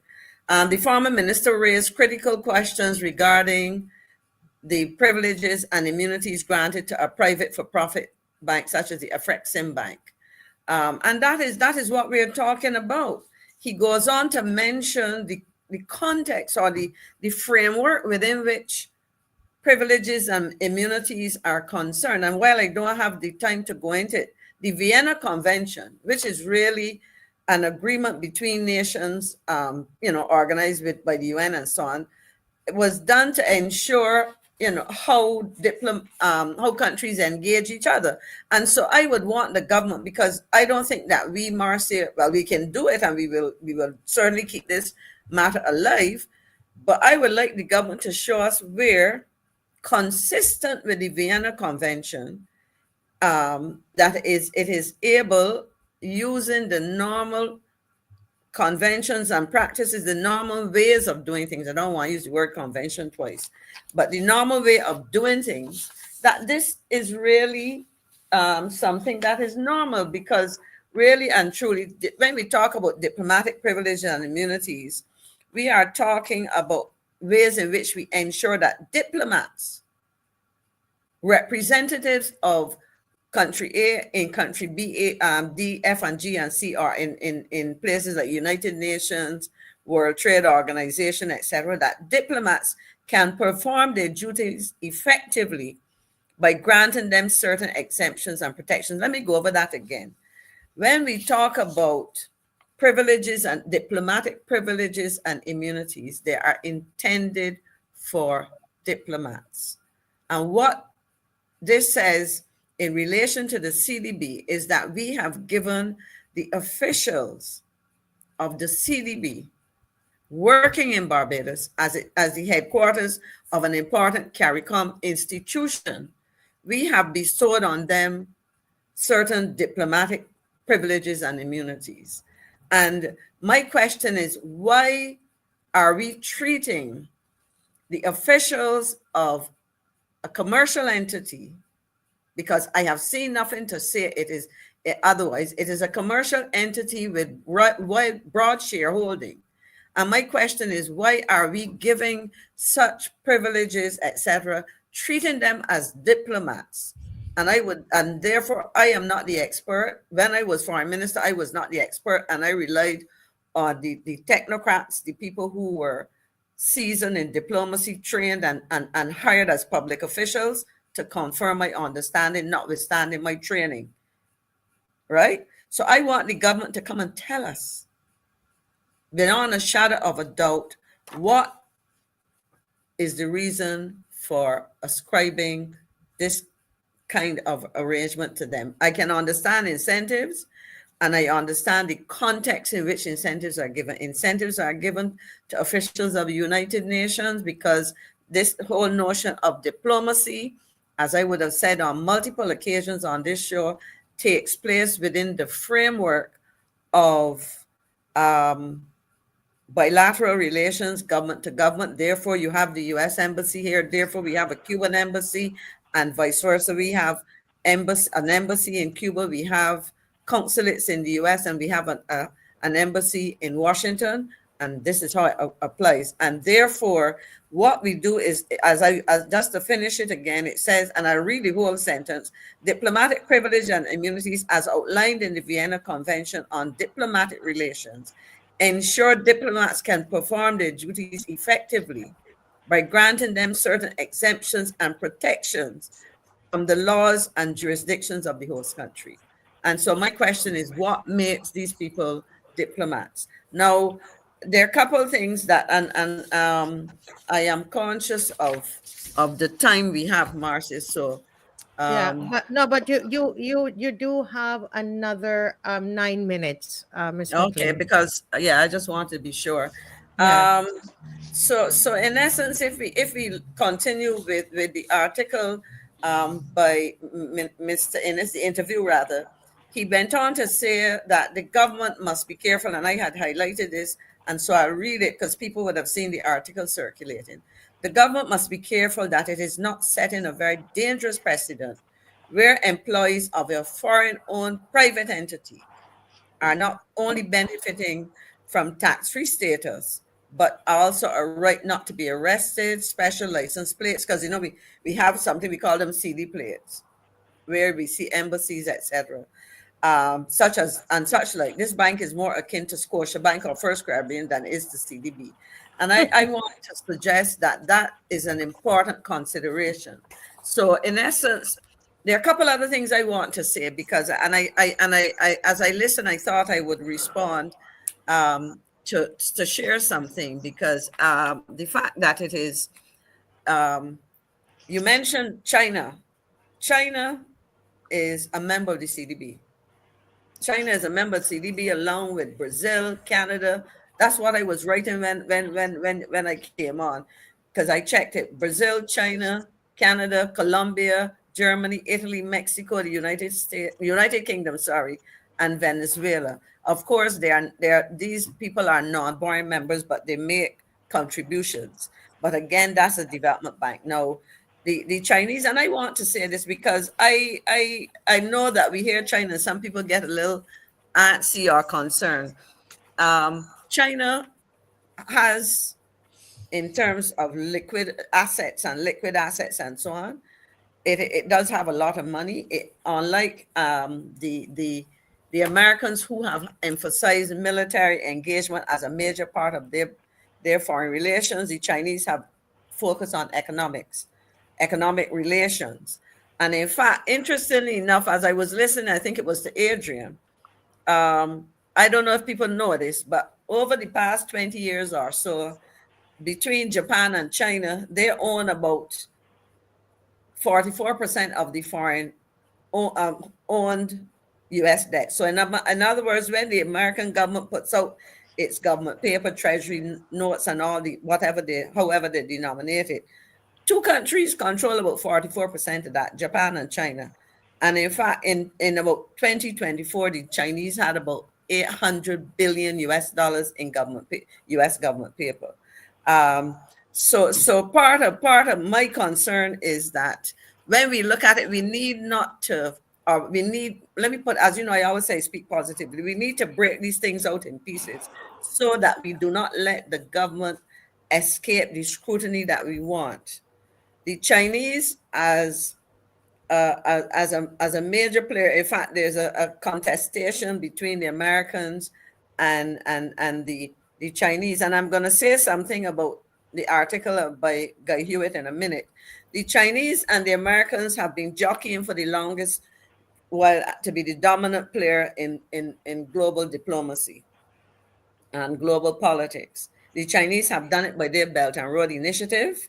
And as I say to people as a former foreign minister, it is up to countries large and small to determine how they engage the Chinese, because at the end of the day, they're not going anywhere. And what they have done in this part of the world, and the Americans now are trying to reverse it, they ignored us forever, took us for granted, let me put it that way, and created an opportunity for somebody further away to come and get involved. But nobody comes to a government in Barbados, let me focus on Barbados, and tell us that we have to engage in a particular way. And that is why I am very firm in my call on this administration to tell us exactly what is going on in relation to this deal. I call it a sweetheart deal with the Afrexim. I get tongue-tied a bit, the Afreximbank, because it is not what it is being made out to be. But I tell people, until the government tells us, we are speculating, but we are pulling pieces together to recognize that there's a lot of things that will be revealed. There's a saying that we can hide and buy land, but we can't hide and work it. Whether it's translate into agriculture, commerce, construction, or whatever the case may be. There are a lot of things that have happened, and part of what we want to do is to recognize that there are ways to operate. And if I could use an analogy, we all remember the situation that arose from CL Financial in Trinidad. CL Financial was a financial conglomerate. At the heart of it, it was a private company. It was engaged. It had lots of investments in publicly traded companies, etc. But CL Financial was a private company. It had interest in Barbados. And I will use one that I was a director of Caribbean Commercial Bank for a number of years. But one of the things that was always made clear was that as a commercial bank operating in Barbados, we had to follow the rules of the central bank, the main regulator. The point I'm making is, even though you may have an entity where at its headquarters it is operating in ways that perhaps may sometimes conflict with the rules, it is for the jurisdictions in which they operate to do the right thing. And my concern is that before we even start with this Afreximbank, a number of things are not adding up. And I think that I would wrap up by going through what was shared in the article with Guy Hewitt, and I begin by looking at the second paragraph, because here he is speaking about two main things in this article. One is the unfortunate, tragic situation with the loss of life. And Marcy, I want to say thank you for the position you took about not filming yesterday. I think that to my mind, demonstrates your sensitivity to the importance of doing the right thing. You spoke about it yesterday, where, and there was some footage around about the raw emotions and so on. And I am happy that, as you said, it was not a matter of content gathering, but rather showing solidarity in the face of horrendous criminal activity, etc. But so in looking at this article, that captures that particular issue. But Barbados will always be my first love. And as a parent, he's talking about the whole devastating situation, but importantly, he's also talking about the requirement that we as Barbadians protect and preserve our children and generations to come. And his argument is our nation is in trouble. It needs urgent care. It needs urgent care, Marcia, whether it is about tackling crime and violence and retaking our country and reinstilling the values which allowed us as citizens to survive and prosper even during the times when Barbados was a lot less prosperous. And if we go down to the section there where it says core purpose of life, Reverend Hewitt, in the second paragraph under that, he says, how do our young people find meaning given the high levels of family dysfunction, community and social erosion? And I'm going to stop there for a minute because I want to link this comment, which, as I said in this article, speaks to two very topical developments in this country.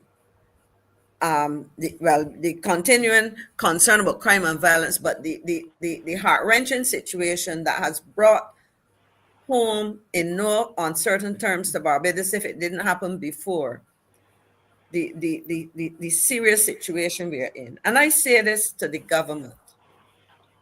We cannot separate out the pieces of what is happening in this country. And at the apex of the country is a government. And if the people cannot feel comfortable that they can trust the government, then we will have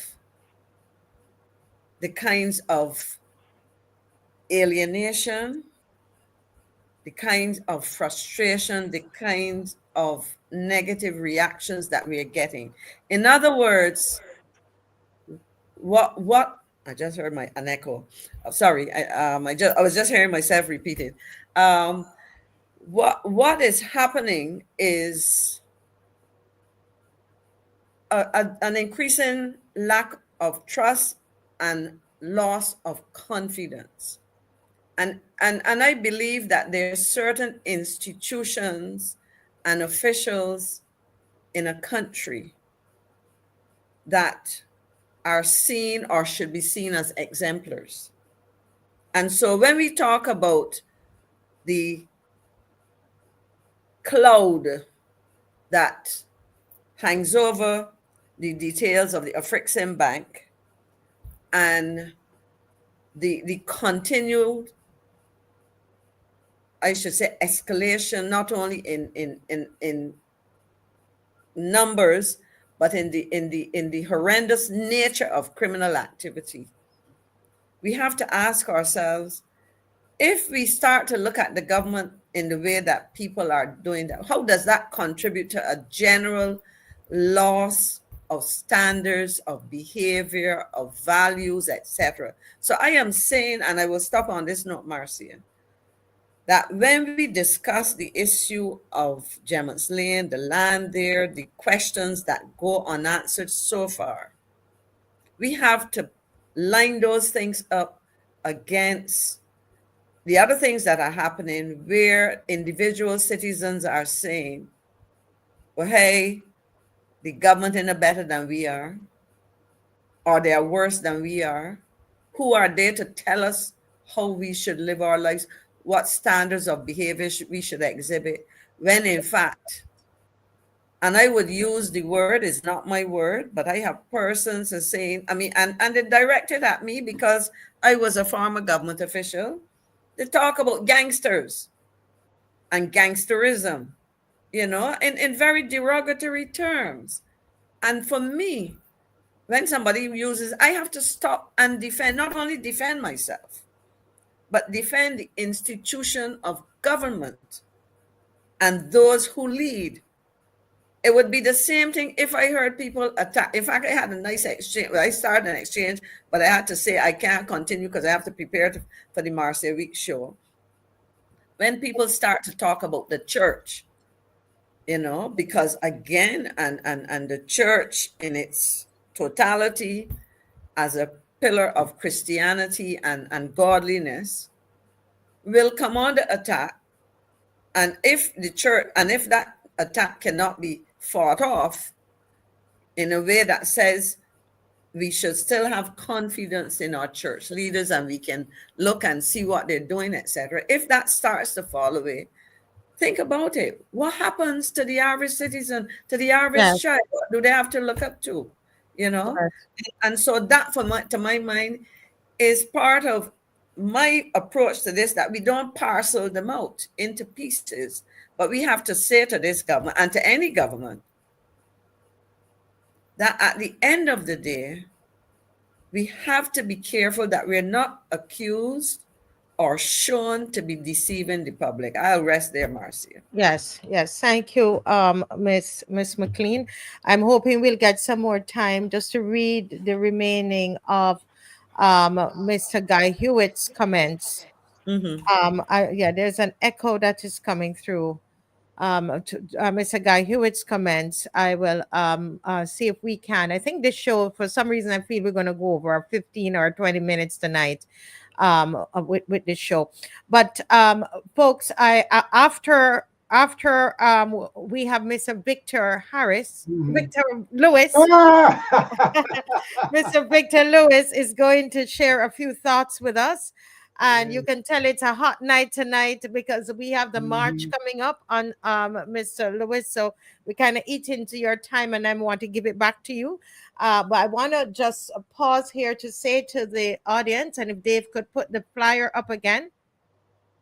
We have the Love Barbados March, which the Prime Minister is rebranding and seeking to you know, do her propaganda. The propaganda of Prime Minister Mia Mottley is saying that this is a hate march against investment. No, it is a love march for Barbados because we love our country. And we're being told given a lot of statements that they don't make sense to us. We were not born yesterday. Our founding father, Errol Barrow, ensured that we had proper education. We are well-educated people, and we know when something looks funny.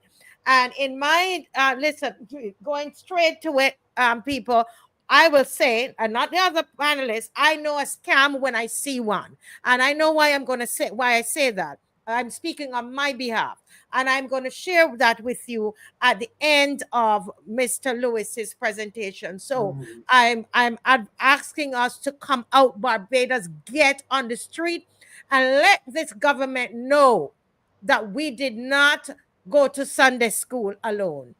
Okay? All right. Over to you, Mr. Lewis. A good night to everyone. Good night to the loyal opposition. Good night. At this time, I want Good to night extend my deepest condolences. Good night, Maxine. My deepest condolences to Shawnathon Chase, his family and friends. It's certainly a very tragic period that we are going through, that they are going through as a family, and of course, we as a country, with this kind of environment that we are subjected to. I want us to consider these two words: cognitive. Cognition deals with the mind, how we think. Dissonance speaks with harmony, and cognitive dissonance speaks with not harmony of the mind.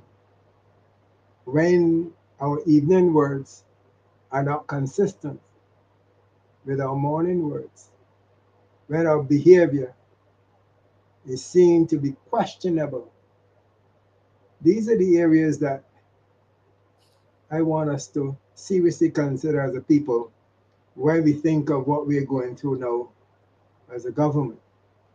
Of course, I will still recall the words from Dr. Crystal Haynes when Crystal spoke so much of what's in it for me, what's in it for us.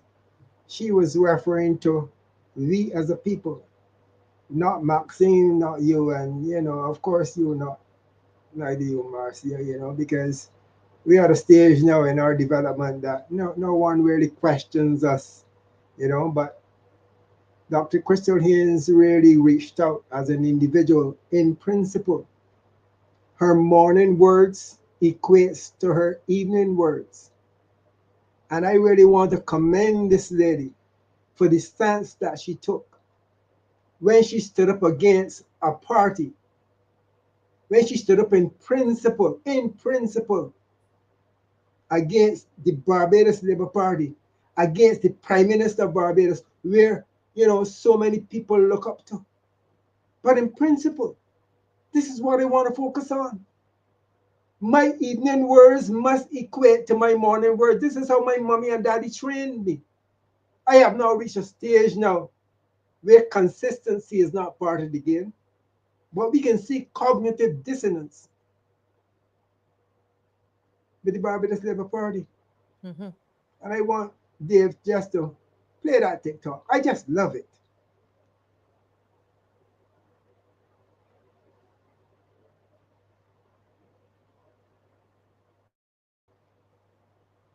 And we can see there, Not hearing. we can see there the words talk. You talk, girl. Talk, you talk. Because we believe within ourselves that at a time like It's this, coming up. We're just yeah, adjusting a we technical believe thing. that at a time like this that we can just shut down potential. Not just shut down an individual, but shut down potential. And potential coming from the youth of our country, Barbados. Try again, Dave. Understand that there's tremendous economic value for any beachfront in Whole Town, but can we save some of it for us?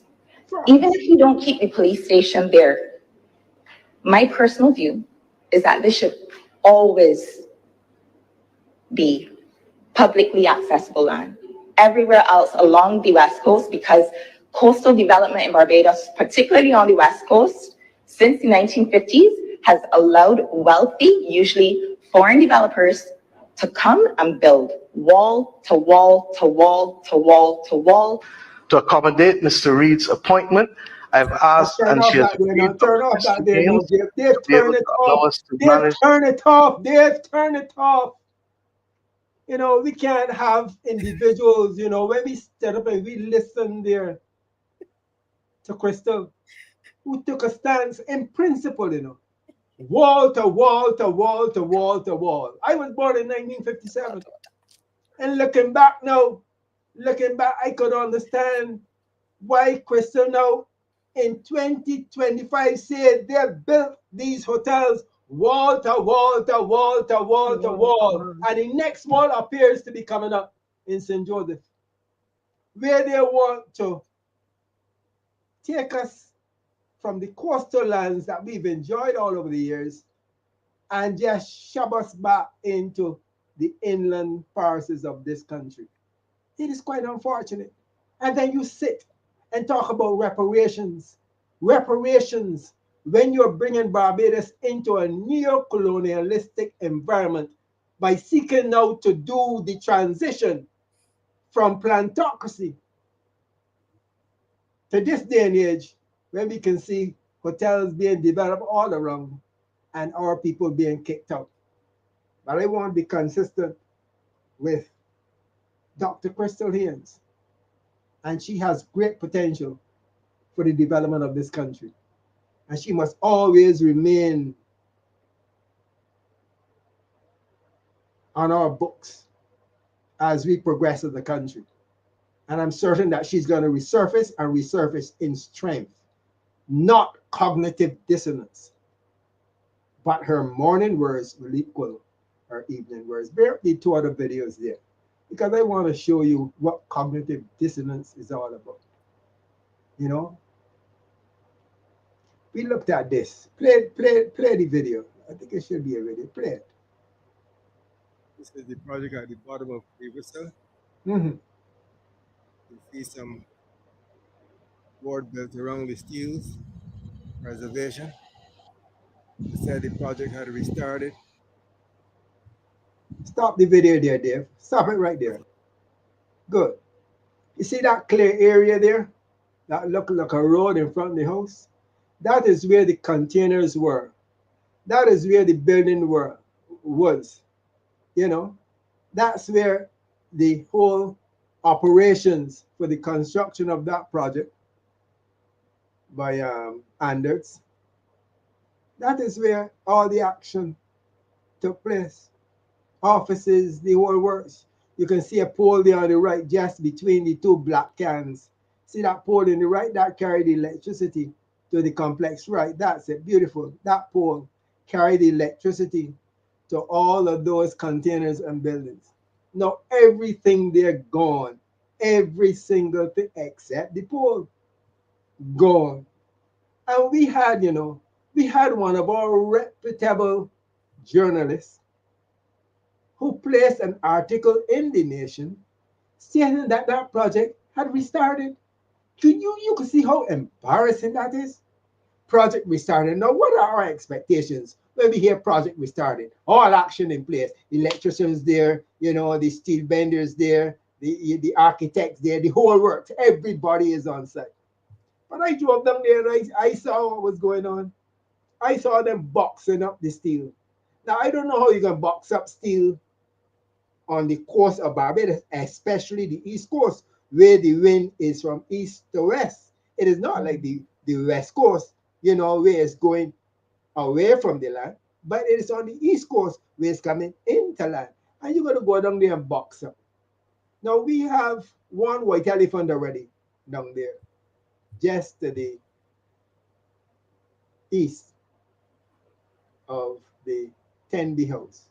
That's a white elephant, where they started to build apartments and the fine linen was taken care of, and then, you know, the laundromat was closed. You know, that's one. It may appear to me, based upon what is happening here, that this is going to be number 2. Because if in the dry season, where construction is going on, all today I was mixing concrete. Mm-hmm. You know, I had to look up at the sky. This is dry season. This is time for action. This time for construction to take place. And here we have construction activity. As far as the nation is concerned, project restarts. Big in the nation. And a few days after, less than a week after, you have all the equipment, everything moved out. That's a shame on the journalists of this country. A shame. Project restarted. Big. But go on to the next video there, because I'm looking again at cognitive dissonance. Yes. You know, there's another one there showing land for sale on the East Coast, of Barbados. Not that one. That was action recently happening in St. Joseph. There's one there where you can see land for sale in Barbados. You will see a house in the back of a car wash, and then you'll see the land there being advertised for sale. Right. You know, but this whole concept, I really want for folks to see this videos, you know. So just hold tight there, Marcia. You know, Yes, I'll yeah. quote I that was just telling yeah, them, go ahead. Yeah. yeah, I was saying to them, Mm, to everybody who's watching, it is important, Barbados. Believe me, it is important. Your physical display, you're coming out and mhm, showing. I'm telling you, it's affecting what is happening. It's important. She's banking, the government is banking on you not coming out. You really need to come out, display your love for Barbados, and defy what she's saying, that this is a hate, that this is a march about is a hate for investment, and it is a mhm, lie. That is a lie. It is not mhm. true, Prime Minister Motley. It is a love for Barbados that Barbadians are displaying, and it's going to happen this Saturday right there at starting at Liquidation Center. Mhm. Go right ahead, Mr. But Lewis. I really want now for those who have not seen this, you know, to take a seat. Make sure you're fast and good to your chairs, right? Because this is what you call lie by the Prime Minister of this country. Play the video there, there. Do you know when you buy this house, it comes with this rock? This is Round Rock House, located on Barbados' gorgeous east coast. Not only does this house provide unobstructed oceanfront views, but technically the property line encompasses Round Rock itself. So yes, by this Hold the house, video you there, will hold have the one of video there. Hold Barbados' it there, most hold it there, well-known. go back there.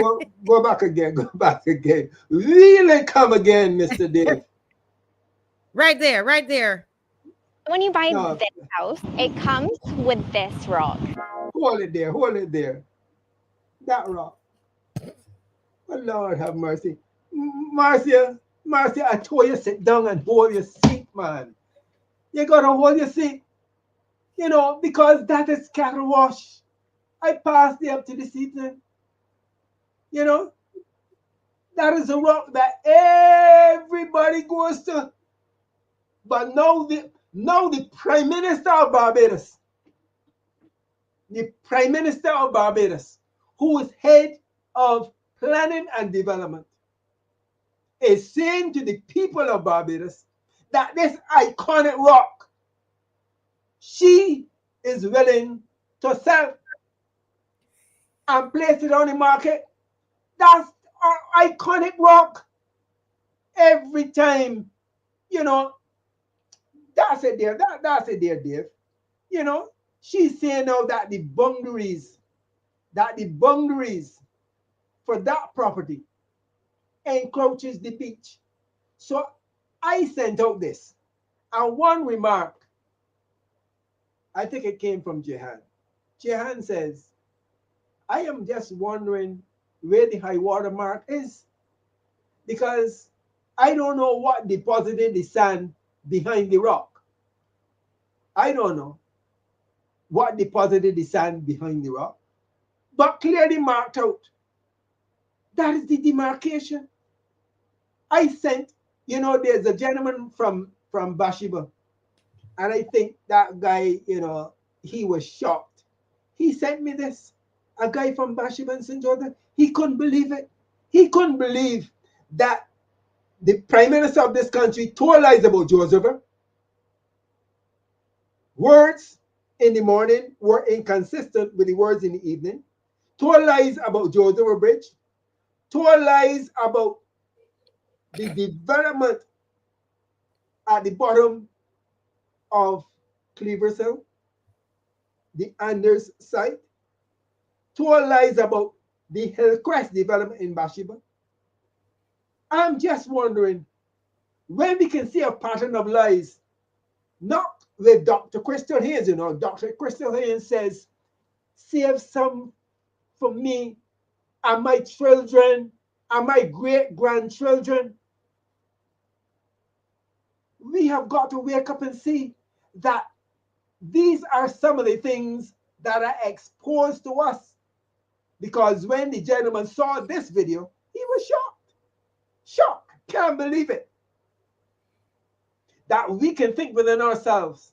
You know, if you can just open up that video, if you can get it open up a little larger, you know. But adjacent to that, just behind the building, going from sea inward to the house, That is where the road is. That's where the road, that's where the East Coast Road is. In actual fact, to the left and right of that rock, behind the rock, to the left and right, hold it right there, right, beautiful, wonderful, that's it. That is where we walk into the rock. There's a path to the left of the tree and to the right of the tree. The taller tree, to the right of that is the bus stop. To the left of the shorter tree, there's another house there, and there are two paths you walk into that tree. Everybody walks to that tree, and they sit down, they relax, they take photos, they climb to the top of the rock. It has a bench on the top. Anytime the rain is falling and you're in cattle wash fishing, you don't run up the hill to your car, you run to that rock because the rain comes from east to west. So you just go west of the rock and you have beautiful shade. That's a rock that all of us enjoy.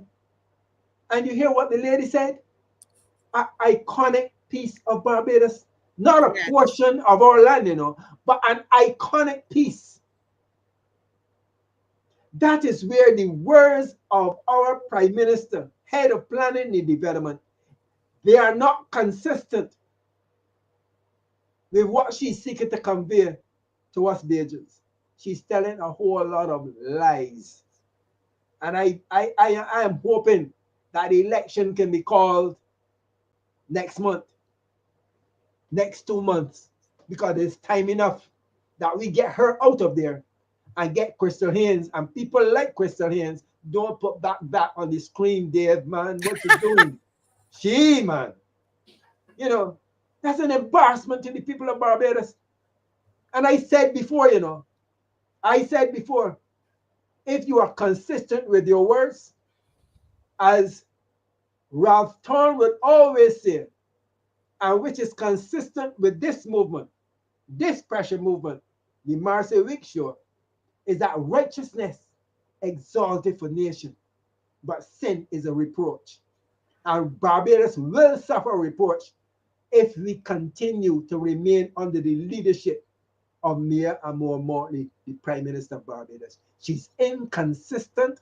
She suffers from significant cognitive dissonance, and we have got to be very careful as a people when we seek to listen to her, because what we hear is not going to be what we see as a people.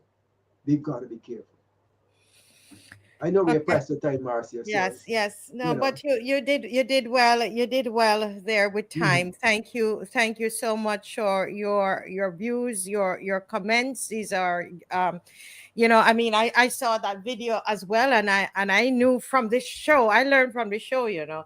I knew that rock could never be part of what is being sold because of it's basically part of the sea. And who's promoting the video? Yeah. but it is an ad. Yeah, somebody's asking if it's a real ad. Yes, it is a real ad that was taken from, you know, because a lot of people, I know why the person is asking that. The first time I heard about all of this selling, Mr. Murray, I didn't believe. I had to see the document. I remember thinking it's not possible, right? And the house is there, and the house is there for sale. I passed by that house this evening. Yeah, it is a fact. Yeah, well, let me just quickly say, because time has gone, Mr. Murray. I'm going. Somebody's. Let me turn off all. Hello. Yeah, there's a feedback. I'm just gonna mute all mics. Right. I'm gonna ask Dave in the next 5 minutes. Please don't put up any comments from the comment section. Please. Okay. No, nothing from the comment section.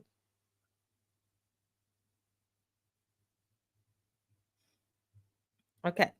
All right. So, folks, this is what to the person who is calling. I know that this is 9 o'clock and it's usually the time where we have people call in, but we're running a little over time, and I will tell you when we are going to do the call in. Okay. So just bear with us, please. All right. Now, I have learned, fellow panelists and viewers, and I believe we will go into this a little bit more when tomorrow night, Mr. CASWELL FRANKLYN will be on the program, and he's going to share his views on Jemmotts Lane and some other. He has some other groundbreaking things that he's going to talk about. But folks, and if I didn't believe that this was important enough to come to you with these allegations, I would not come to you with them. A lot of you have been saying that there is no way this bank that is supposed to have all of this money.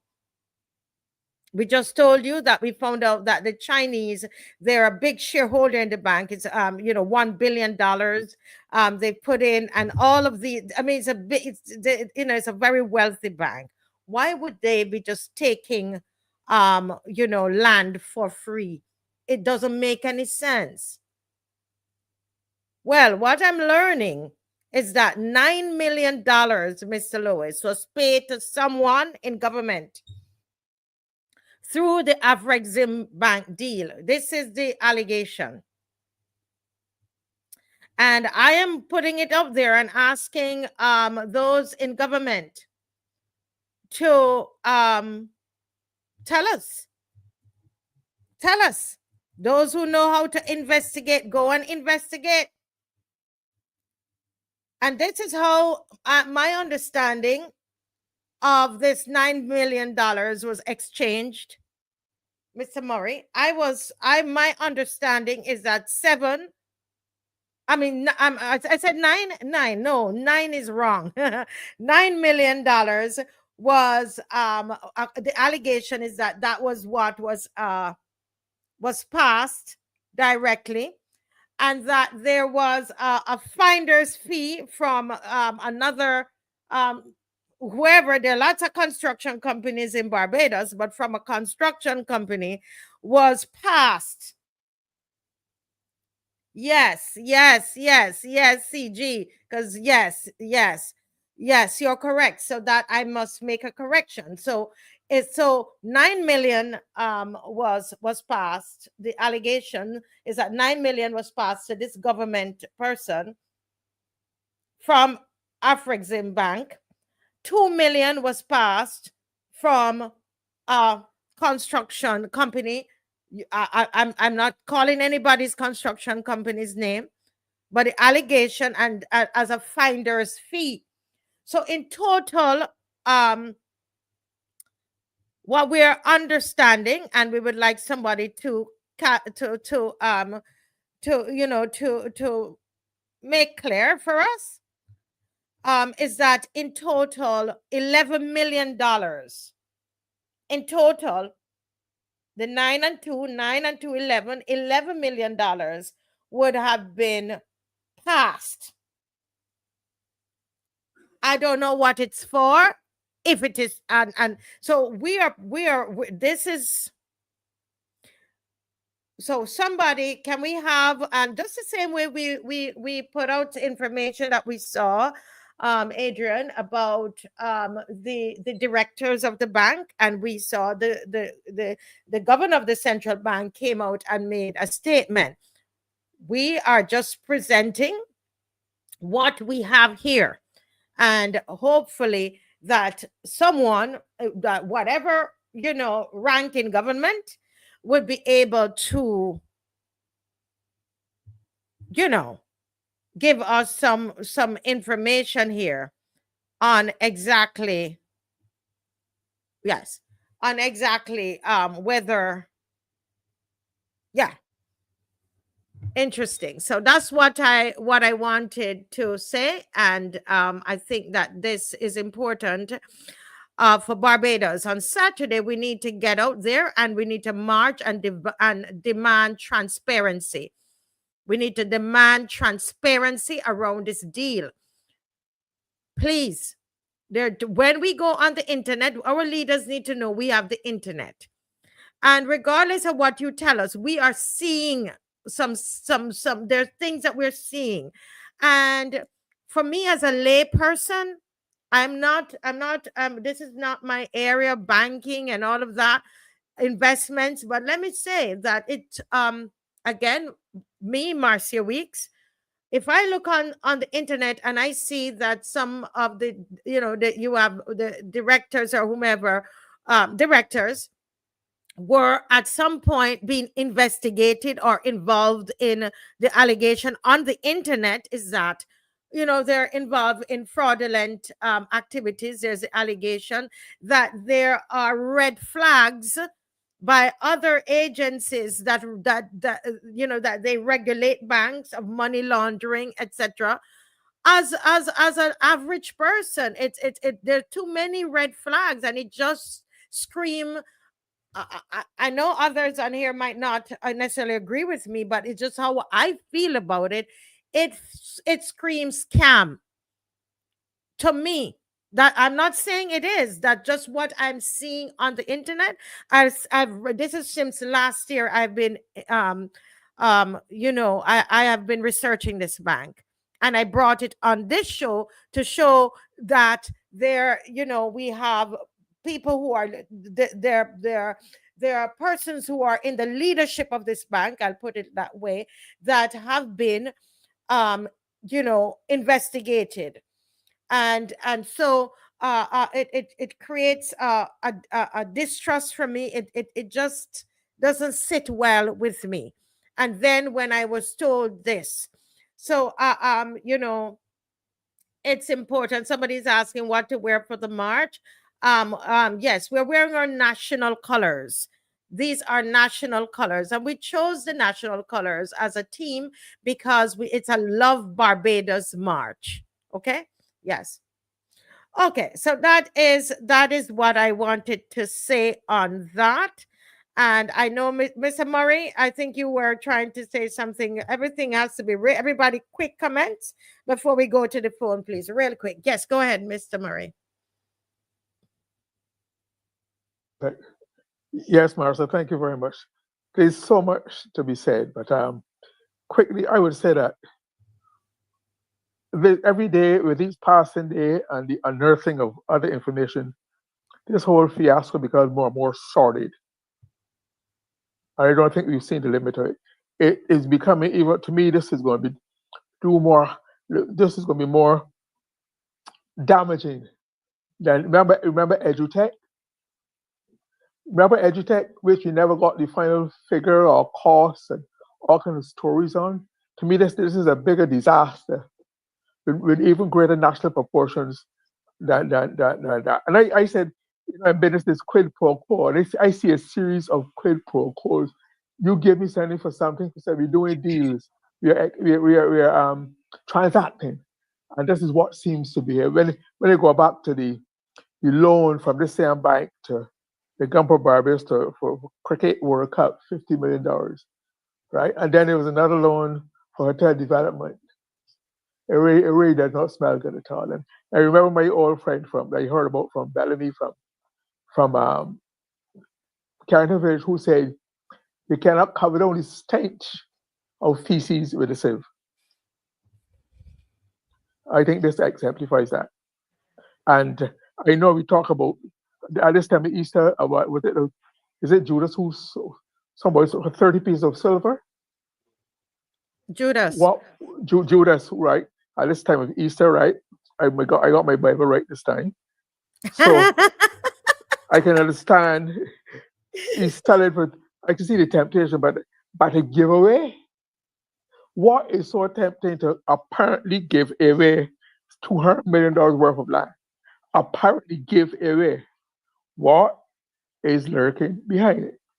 There's more to come. I look forward to seeing it bit by bit. Yes. Thank you, Mr. Murray. Mr. Ford, Adrian, good evening again. Thank you for hanging with us. Is he there? Your mic is muted. I muted all the mics. I know that there were some things you wanted to say. Take a couple minutes. I want to still not Ford, Marcia, not Ford. That's why he wasn't answering. No, actually, my mic was off, so I was finding it. I got like not Adrian Ford. Yeah. I'm so sorry. I am sorry, Adrian. How dare you, Marcia? Confuse me with that guy. I'm really hurt. Oh boy, oh boy, you're both handsome. Keep going. No, I want to echo what Blaine is saying, what everybody's saying really about this Afreximbank deal. It stinks to high heaven. It's interesting that in a conversation with this young lady out of Africa, who I linked to being a modern African soothsayer in terms of her opinions, you know, the condescension and all this thing about motherland and stuff like that, that I did make that reference that this reminds me of the Nigerian scams of yore, she being Nigerian as well. But yes, the agreement that this bank enters with countries that they settle in is a real interesting read. What it states in the beginning, this is a bank that's all about Africa. Only the last thing talks about any other thing that they enter into, they may be able to consider. And I put Barbados having this bank located in that category. Articles 12 through 15 is interesting to read. It speaks to the immunity and the tax exemption. It's very clearly spelled out. And, you know, we know that Trinidad did not go for it because they were not interested in giving the tax exemption. Yeah, the government of Barbados haven't spoken to that, but the document is there. This is how they enter into agreements with external countries. They have to follow this. All the immunities. It's almost as if they're being treated as diplomats. So definitely we need to keep asking questions about it. And don't forget, folks, right? You need to come back to voting. And you need to vote the way we have always voted. When we go to vote, we vote to either keep a government or to kick them to the curb. We don't worry about who's coming in because we'll do the same thing to them if they don't do right by us.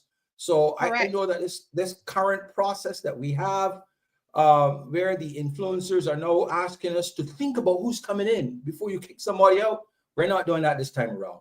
Folks, you need to send these people packing. They lied to you all to get into government and to use the awesome powers of that office for themselves. Look around you.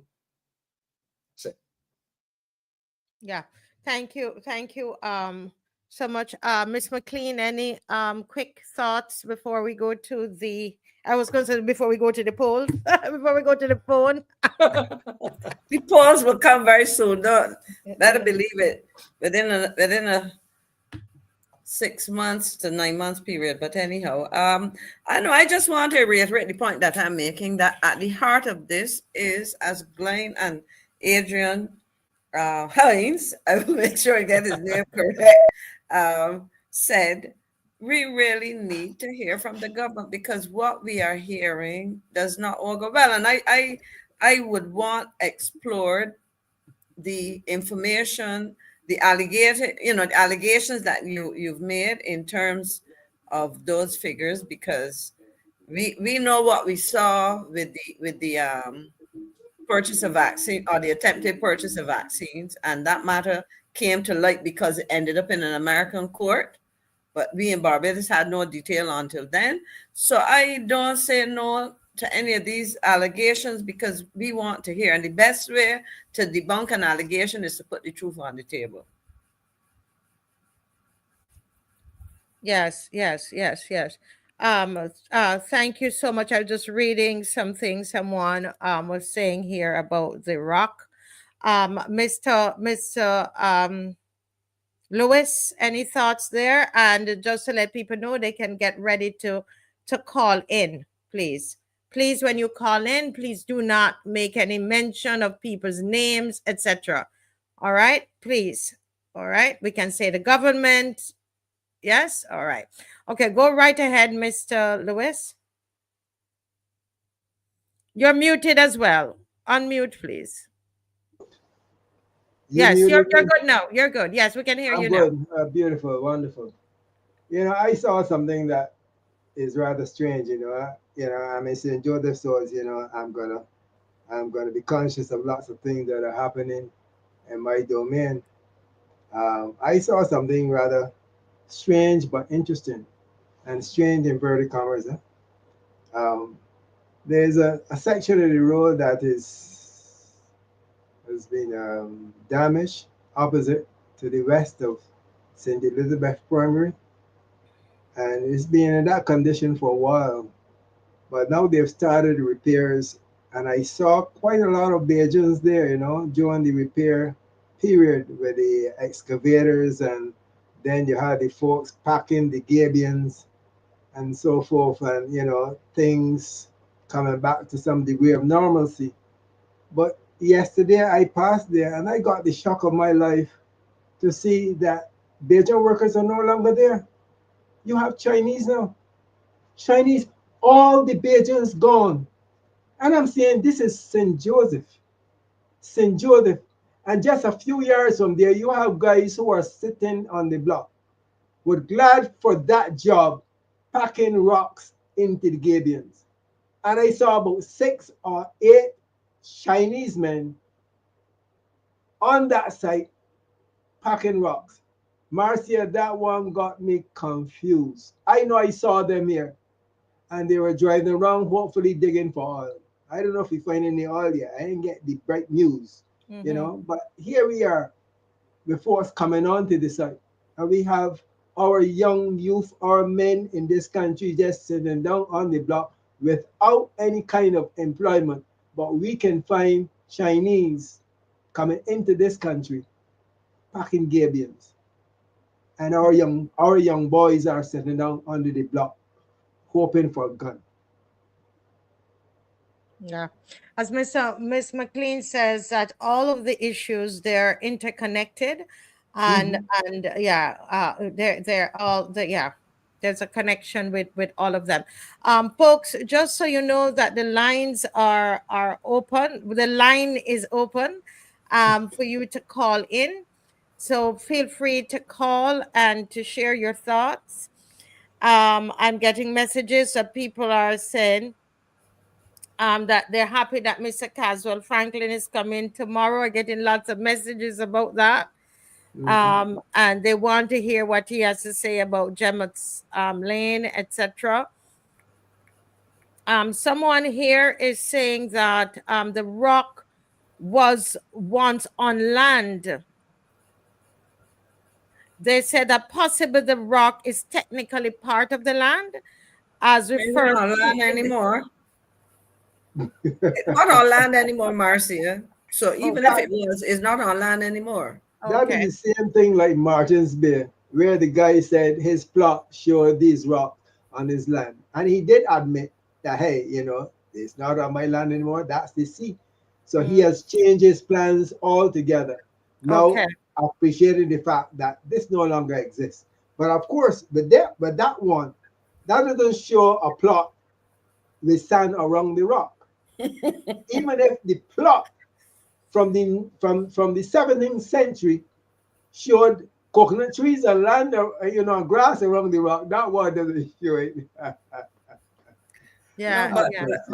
if you don't have a caller, Marcia, I just wanted to comment about that and the other point Victoria is, because and I'll start with the rock. The truth is, almost you have so many thousands of tourists who can show you with pictures of that rock in the sea and whatever. But my fear now is that with the sale of that, and I don't put it past the present people to do that, we would soon have to pay to go and pose next to the rock because the person will make money.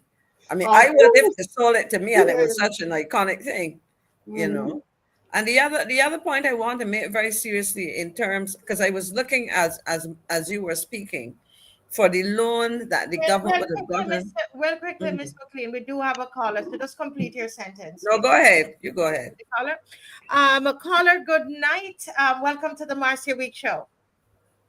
Good night to everyone calling from the diaspora. Yes. I have a question to the great minds.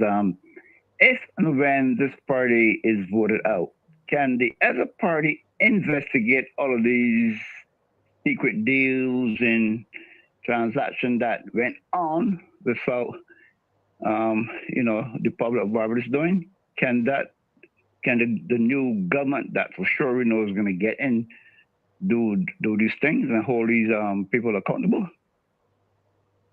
Okay, thank you for your question, caller. Thank you for the question.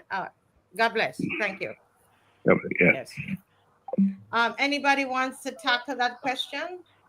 I would say it's quite possible there.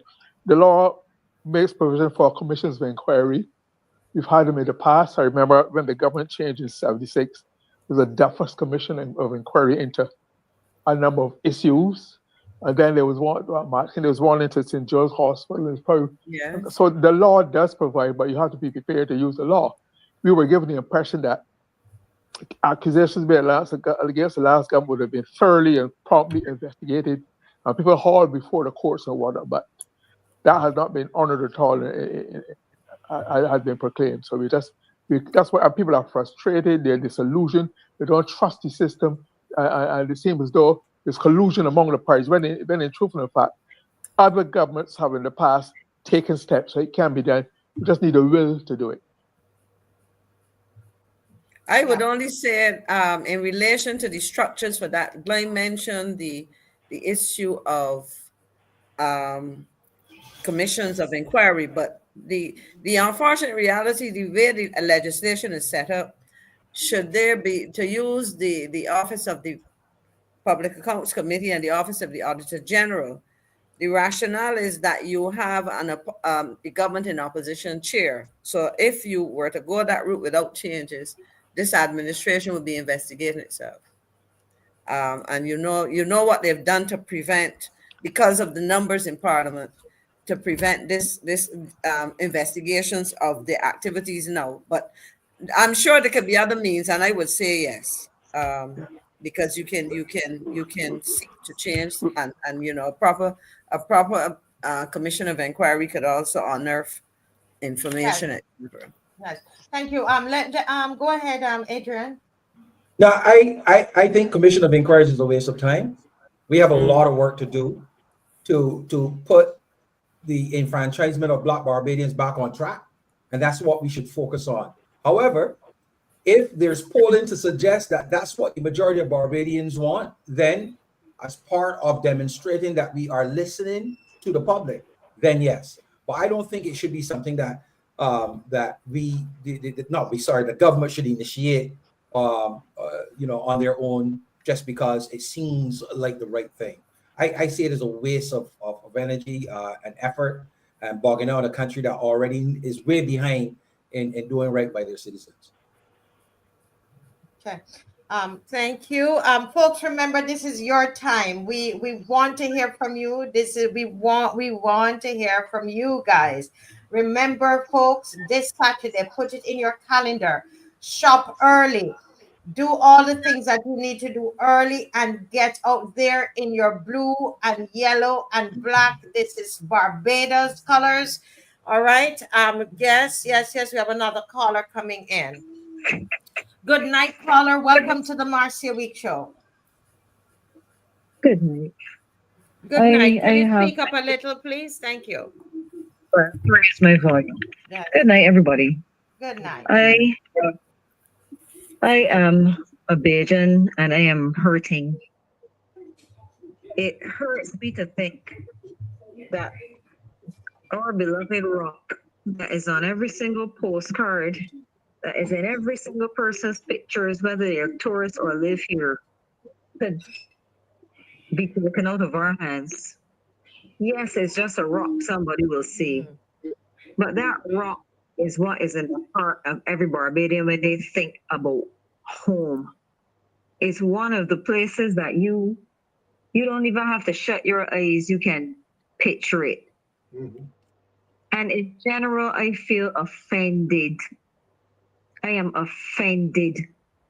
I am sorely offended and vexed by all the nonsense this government is doing. I don't understand how you could say that you went to school and you get degrees and you're so bright and you can sit down as a collective and do this garbage to this country. I am offended. And then you think that free jokes and walk-ups will feel the deal for you every single time, like the rest of you stupid or something. I get so vexed about this. Look, I don't even understand how you could. Regular Bajans want somewhere to live right now. You can't even get 4,000 square feet of land to live in for under nearly 100,000 and sometimes over 130,000, depending on where it is. But we got time to give away 5.6 acres to a foreign entity. 6.5. Isn't it 6.5 acres? Somebody? 5, whatever it is, let me call it 5 to 7 acres to a foreign entity. And you don't feel that the people that vote you in, even though everybody didn't vote for them, but the people that voted you in have any business in saying what they would want for their country. I mean, it's just insult on top of insult on top of insult. And I will let Bajans to get up off their lazy tails and get out on the streets and show their disgust. You want to talk about, what you could do? What you could do? Get on my final nerve. We're supposed to be intelligent people. And you got a bunch of people down talking about what you could do. So don't let them run over you then. And see where you're going to be in another 5 to 10 years. You don't have anything to give our great nothings. They're going to be debt slaves to China, to Afreximbank, to whoever. Link up, Barbados. Thank you. Okay, thank you, caller. I wanted to ask her if she was going to come on Saturday. Anybody, any comments on what the caller has just said? You can hear the pain in her voice, man. Oh. Mr. Lewis is speaking. Go ahead, sir. I said you can hear the pain in her voice. When it hurts, and it hurt her really deep. Yes. The question, yeah. Yeah, Marcia, when she spoke, it brought back memories of the Prime Minister accused people like us as living in the past and hating development, right? That's how she dismissed us, has not engaged us. But then when she opened the court's new store at Welch's a few days ago, she said she's reaching out to the business community and warrants at Welch's to come and talk to her and inform about what their ideas for the further development of those two locations. This is the biggest community. She begged you to come and talk to her, engage her. But we, the citizens of Barbados, who are taking a principal position, right? She's trying to dismiss us as we live in the past and that we are hating development. That's insulting, but we know it's not true. So I'm saying it shows you the disparity in her thinking, the low regard she has for the citizens, but the love and all embrace she's reaching out to the business community for whatever reason. Yes, correct. Thank you, Mr. Murray. There is a caller on the line. Caller, welcome to the Marcia Week Show. Great to have you. Go right ahead. Thank you. Yes. Good night, everyone. Good night. I was so angry this morning that I started to write a poem. I'm a bag of bones now, stripped of what was once the essence of me. I was the fatted calf, held in high esteem, lust at full bloom, glowing for all to see, treasured by imperfect mortals, seeking to gain the upper hand on a seesaw that never balanced, tipping scales from left to right. This is going to be a long poem, Marcia. I have so many ideas for this poem, but I was so angry this morning. I had to start putting down my thoughts because I didn't want to lose them. And when you're writing, if you don't put them down, as soon as they come to mind, everything just goes.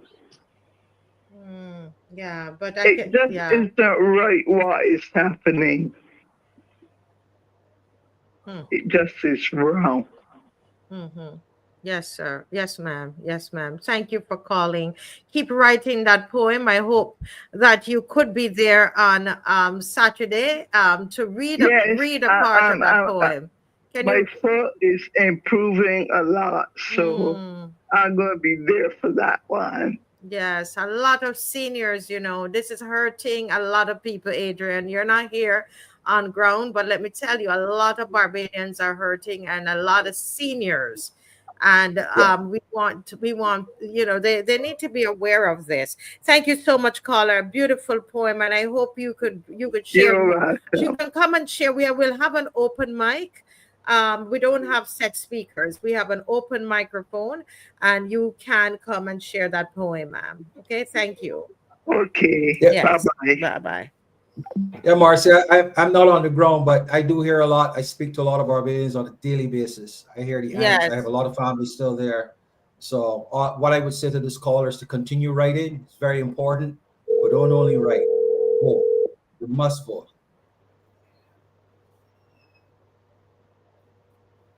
yes, so a caller, there's another caller coming in. Very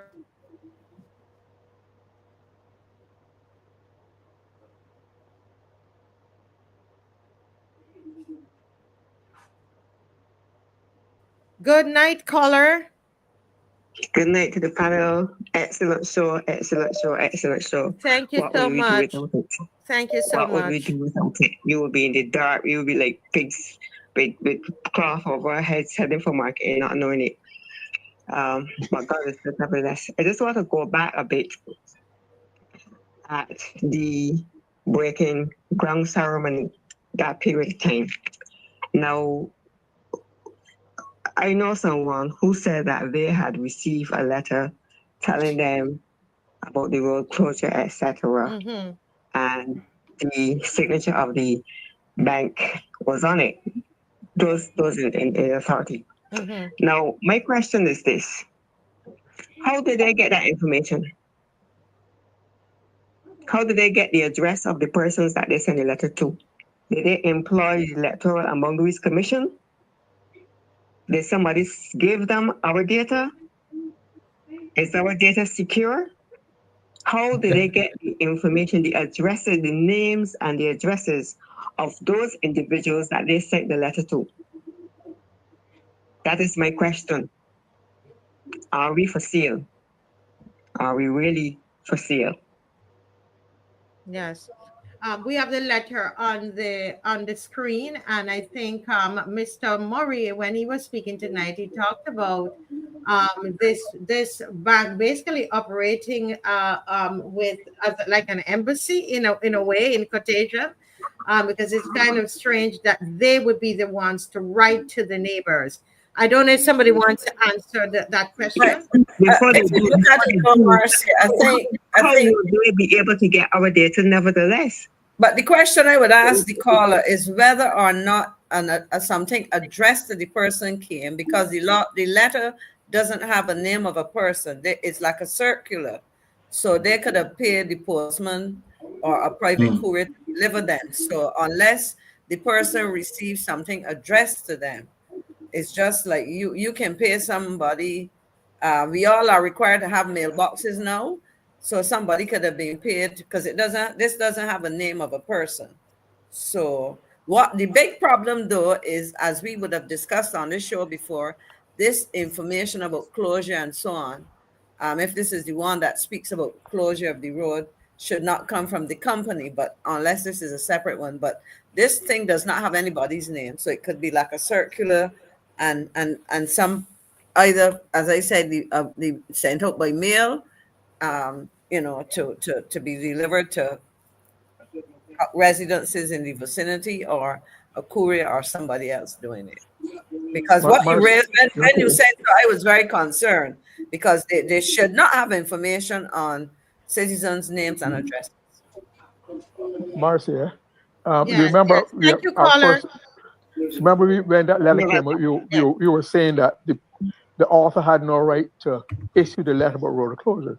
But now, as details of the agreement between Barbados and the bank are emerging, remember, it spoke a state before the state. They're almost above the law. They're our own law. They create their own what they can do and cannot do.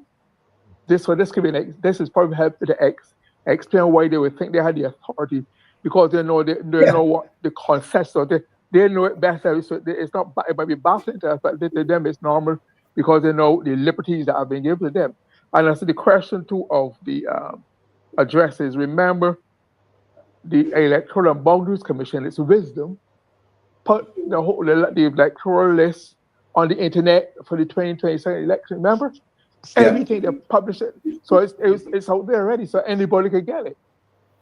But it's there in Article 3 of the legal status of this bank, right? It says there, and it's very short, the bank shall be an international institution with full juridical personality under the laws of the states parties to this agreement. And the last one states, be a party to judicial and other legal or administrative proceedings. You know, they're going to be a party to judicial and other legal and or administrative proceedings. I'm not a lawyer, but that doesn't sound right to me. It doesn't sound good to me. What I think we need to do is have somebody really go through that. Now the question is, as is the case with workers, and I'll come back to Victor's concern of what he saw, as to what people will agree. That's why Trinidad and Tobago probably took a very clear stance, because they're probably, you know, so is the question is really and truly, what does a country allow and disallow? And it seems as though Barbados is supposed to go, has decided to go where others have not gone on this matter. This is the agreement that they use. If I may just ask you to make a note of what you were going to say, because we have a caller on and we give them precedence at this time. Thanks for your understanding. Go ahead, caller. Good night. Welcome to the Marcia Week Show. Blessed good night to all again. Yes, good night. I'm focusing on this this term, cognitive dissonance, a psychological state of discomfort experienced when holding conflicting belief or attitudes or behavior, which motivates individuals to reduce their tension by changing their thoughts. This is a serious thing that's happening now. And I am thinking of the kind of mental state that the citizens of this country have been put under, not being able to believe what is actually happening. Land is being sold and we don't believe it. Things are happening that we just don't believe. So it seems as though the psychological state of discomfort is being experienced in this country at this point in time, and it's very conflicting belief. It's actually affecting our attitudes and our behaviors, motivating individuals to reduce their thoughts by changing their thought patterns and such like concerning even the decisions that they have to make. And I think really our citizens are being placed in a mental state that is not deserving. You know, when we talk about mental illness and such like, we have to be very, very cautious and careful of what we are allowing into our system, because this is very serious, honestly. We are being put in a cognitive dissonance. This is a mental illness, and I think that we should really take this kind of thing very seriously. Honestly, that's just my input. Yes, thank you, Marcia, can I comment about that very quickly? Because the term cognitive dissonance is used in marketing to describe exactly what the caller said. You buy something or you buy into something, and then you discover it is not what you thought you were getting. And in terms of looking at it from the perspective of Barbadians and the voter, I think what the caller just touched on is if you think in terms of social marketing or political marketing. In marketing, you buy a product you're expecting that you are going to get X and Y, and then it doesn't happen. And so there's that this disconnect between reality and what was the expectation. And that is what's happening to a lot of citizens. Well, Maxine, it's also known as buyer's remorse. And that is probably what Barbadians are experiencing now as a result of the consistent letdowns from this present government. Have a vote against her. The You buy it and they say this is not really what, it's not what you expected. You also call it, it's related to cognitive dissonance, you call it buyer's remorse. You regret having bought. I want to comment on that. Yeah, Also. yes. Just hold the comment there, Mr. Lewis. Please write it down. Make a note. I don't want you to forget it. Okay. But we want to. We want to give the callers, and we want them to express themselves. All right. Thank you, panel. So Ms. McLean knows the deal. She has her pen, and we really want them to speak. Good night, caller. Welcome to the Marcia Week Show. Good night, Barbados. Good night, Marcia. Good night to the panel. I know that voice. I know that. Yes. I'm on my way. I'm on my way back to Florida. I'm just about there. Go right ahead. Yes, good night to everyone. Good night. I was listening intensely tonight, and there were some things that I think that we're missing. And the reason I say that is we always look at the top, at the person at the top. This cannot happen in a vacuum. Mm-hmm. Government does not happen in a vacuum. One person does not do everything. Where are these other people? Okay, who you have practitioners. You have people there who are lawyers. You have people there who are clerks. You have people there who are land registry people. This does not happen in a vacuum. They see what's going on. Also, Barbados is a small place, and somebody wakes up next to some of those people. Somebody gets up in the morning, somebody goes to FET with some of those people, somebody has breakfast with some of those people. I don't understand why other people are not speaking out. You have people, the prime minister just can't go and sign off. There's other people involved. There are bank transfers involved. Somebody has to hit the send button. Where are all these people? Very important questions. Thank you so much, caller. Yeah, I know you had to pull off the road, but thank you. Thank you so much. But that's a love for Barbados. Good night. All right. Good night. Good night. Good night. Good night. That's someone from the diaspora, Michelle from the diaspora. I can call her name. Yes. Anybody want? I think Mr. Lewis. Yes. I would want to say to Michelle, boy, that $11 million, man, that $11 million spoke quite a lot, boy. It shed a lot of people's mouth, Yeah, the allegations, yes. The allegations, yeah. Now, I want to speak about this cognitive dissonance, in reference to the previous caller. We may be able to perceive that cognitive dissonance can occur because of a mistake, a genuine mistake that was made. But what we are experiencing in Barbados is synonymous to deception. We are being deceived as a people. And as I said before, where our morning words don't equate with our evening words. That's all I wanted to say to the gentleman who spoke about the cognitive dissonance. In this case, what we are experiencing is deception. And that probably makes it even more severe because far more severe.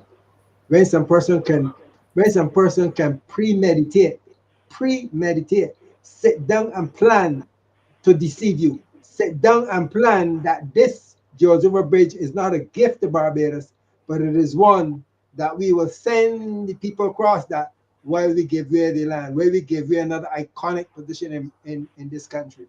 Those are the deceptions. So it's a deception.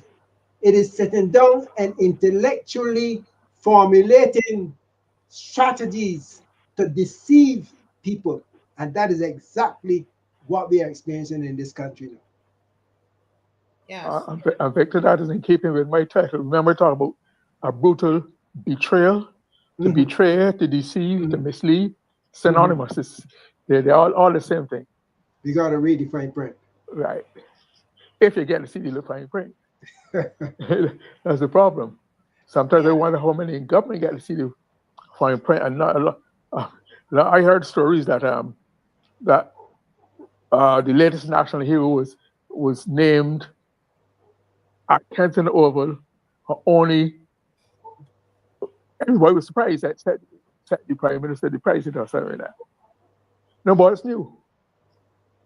So if that can happen, a public naming a national hero, what can happen with things that are not in full public clear. You understand? Right.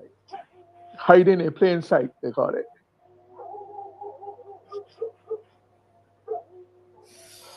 Okay, well, I tell you, I guess people are done calling. I'm not seeing, no, there are no other calls. It's 10:04. And I tell you, this is a time well spent tonight. I'm really looking forward. I'm going to turn off some microphones.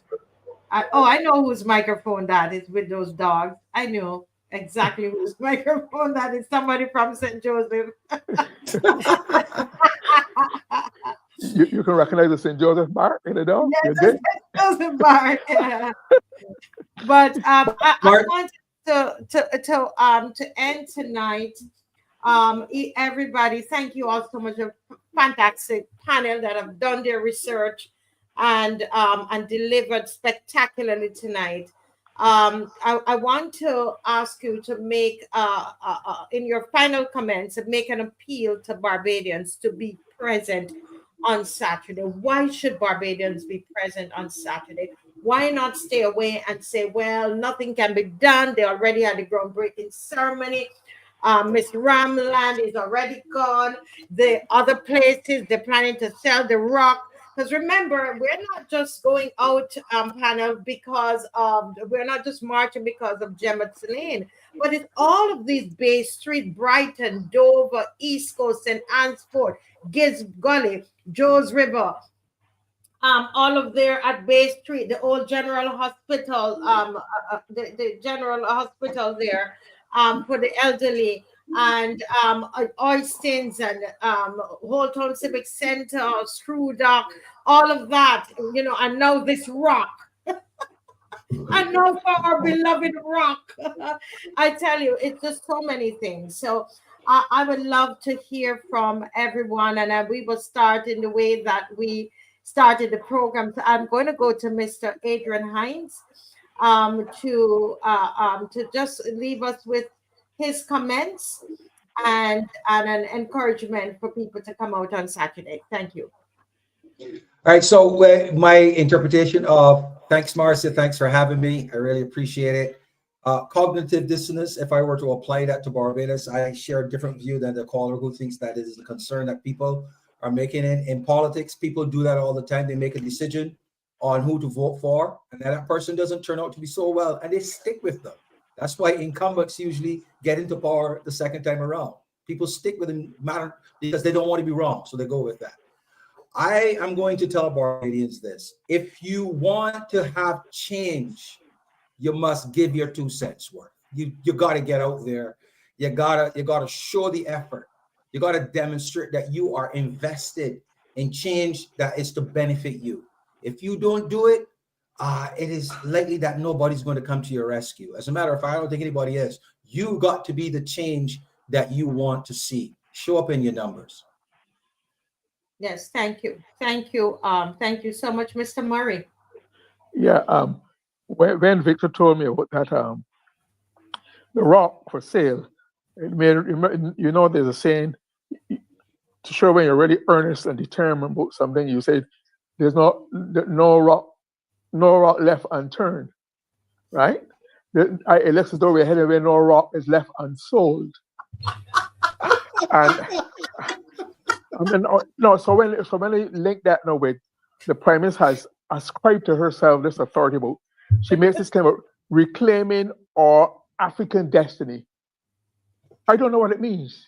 It's never explained how. So she seems to have devised it, conceptualized it, or maybe implementing it on our behalf without any consultation with us, like with the Republic and the National Director, so many things. So I'm very concerned now that what is happening with the African Bank might not be part of that reclaiming of African, or so-called her defined African destiny. And last time, I wonder what would be my African destiny when I got here, because Africans, some of the Africans conspired with others to get me here years ago. So I am confused about what is supposed to be met by my African destiny. Do I determine it for myself, or she determine it for us? As usual, nobody knows. So we got to know. You got no help. Come to us and talk to us. Yes. And Mr. Murray, you know, you what do you say to the people who Sorry. are contemplating whether they should come out? Sorry. Yeah, please come up because nothing is left can be left untouched. Remember, geriatric hospital. Remember, government headquarters built in 1956. That I remember when it was in government, working with Prime Minister as a minister. You get requests and offers every week. I'm sure Maxine too want to invest, buy this, sell that. Used to get for government headquarters because people thought it was too good for black people to go around every day and see the sea, the Caribbean Sea. So I don't understand why what would get into the Prime Minister might allow that to be sold at all. Would you sell number 10 Downing Street, the White House, the Elysee Palace, etc., etc.? It isn't. Oh, all right. Yeah. Thank you, Mr. Murray. That's why I didn't believe when I heard at first. To be honest, I had to see it on paper. But back to Ms. McLean. All right, I wrote down here, Marcy, so that I'll be fairly quick. At the heart of all the issues we have been discussing are agreements about which Barbadians have no details and no information. And the consequential impact of these on our lives will be devastating. We need to let the government know that Barbadians will not take this anymore. Make your frustrations known and be out there Saturday and continuing, because this is very serious. We like to use the word existential threats. Try to picture Barbados with all of those changes that are proposed. Just close your eyes and think, or drive around Barbados. And I did some of that yesterday because I was on the road in a couple locations. And I just realized I had to pass Jemmotts Lane in one instance.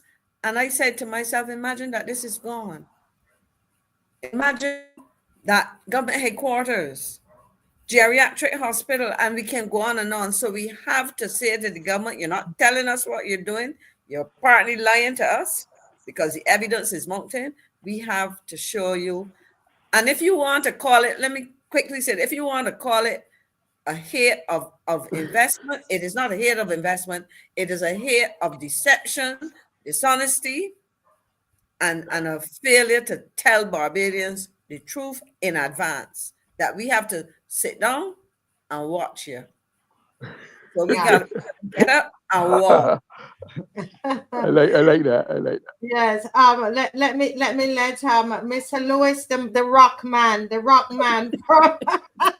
from St. Joseph. Mr. Lewis, if your dogs will allow you, can you give us the closing remark, please? I'm going to do what Mr. Murray says. I'm going to start investing in rocks, you know. But you know, my spiritual belief, so is, you know, I respect the fact that I'm conscious of the environment there as a police officer. I was at the Bridge Police Station, and then I was told we'd be closing down in a few months as we make way for a new hotel. And I know how Miss Ramdani, I think her name is, was treated. But I think that the greater force, apart from all of this efforts, all of these efforts that we are making, we've got to be conscious at the end of the day, according to Adrian, that our vote will come. Our vote in the end will come. And we just can't divorce ourselves from the fact that elections will be coming soon. And we ought to get ready for that ultimate moment when we make that X. And I am looking forward for a whole lot of X's representing the Democratic Labour Party throughout this island so that we can have some relief from this deceptive attitude of the Barbados Labour Party. Thank you, Mr.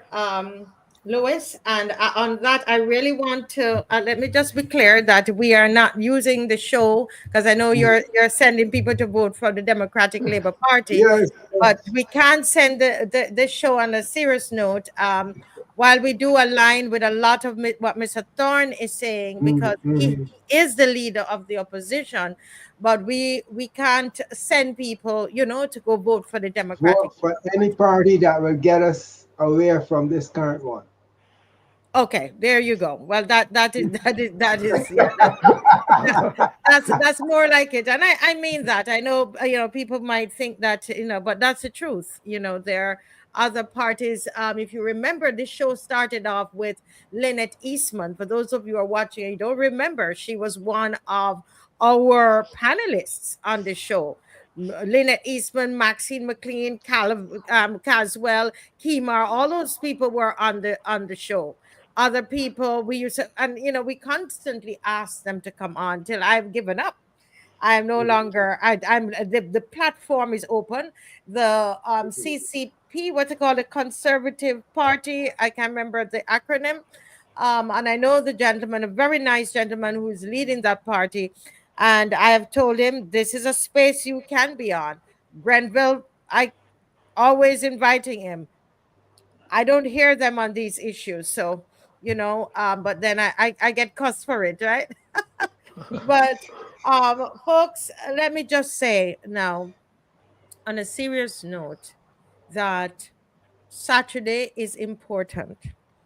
And don't you let anybody tell you that you're wasting your time. No, you're not. You're not wasting your time. You're not wasting your time. This is a time where we need to rebel peacefully. It's important. I'm glad, you know, that our ancestors rebelled. We like to think that the word rebel is a bad word. If there was no rebellion, we would be half naked outside, cutting cane and picking cotton if there was no rebellion. Rebellion is important. Rebellion is not a bad word. Rebellion is a bad word for those who are the captors, those who are the oppressors. And I'm saying to us, we can do it peacefully because we're Barbadian. We know how to do that. Okay?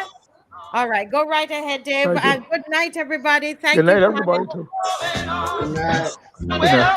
See what's going on. World and all that too long. Oh, yeah. I'm glad I'm seeing so much people dying. Mr. Murray Johnson. Not yet appearing. Fools, man. Suffering. One, someone said a solution. One, not to help the situation. Better get up. Oh, see what's going on. Get up and see what's going on, guys. Good night. Have a great Thank night. you. God bless Good night. you. Yeah, good night. Good night. Good, excellent choice, Dave. Excellent choice.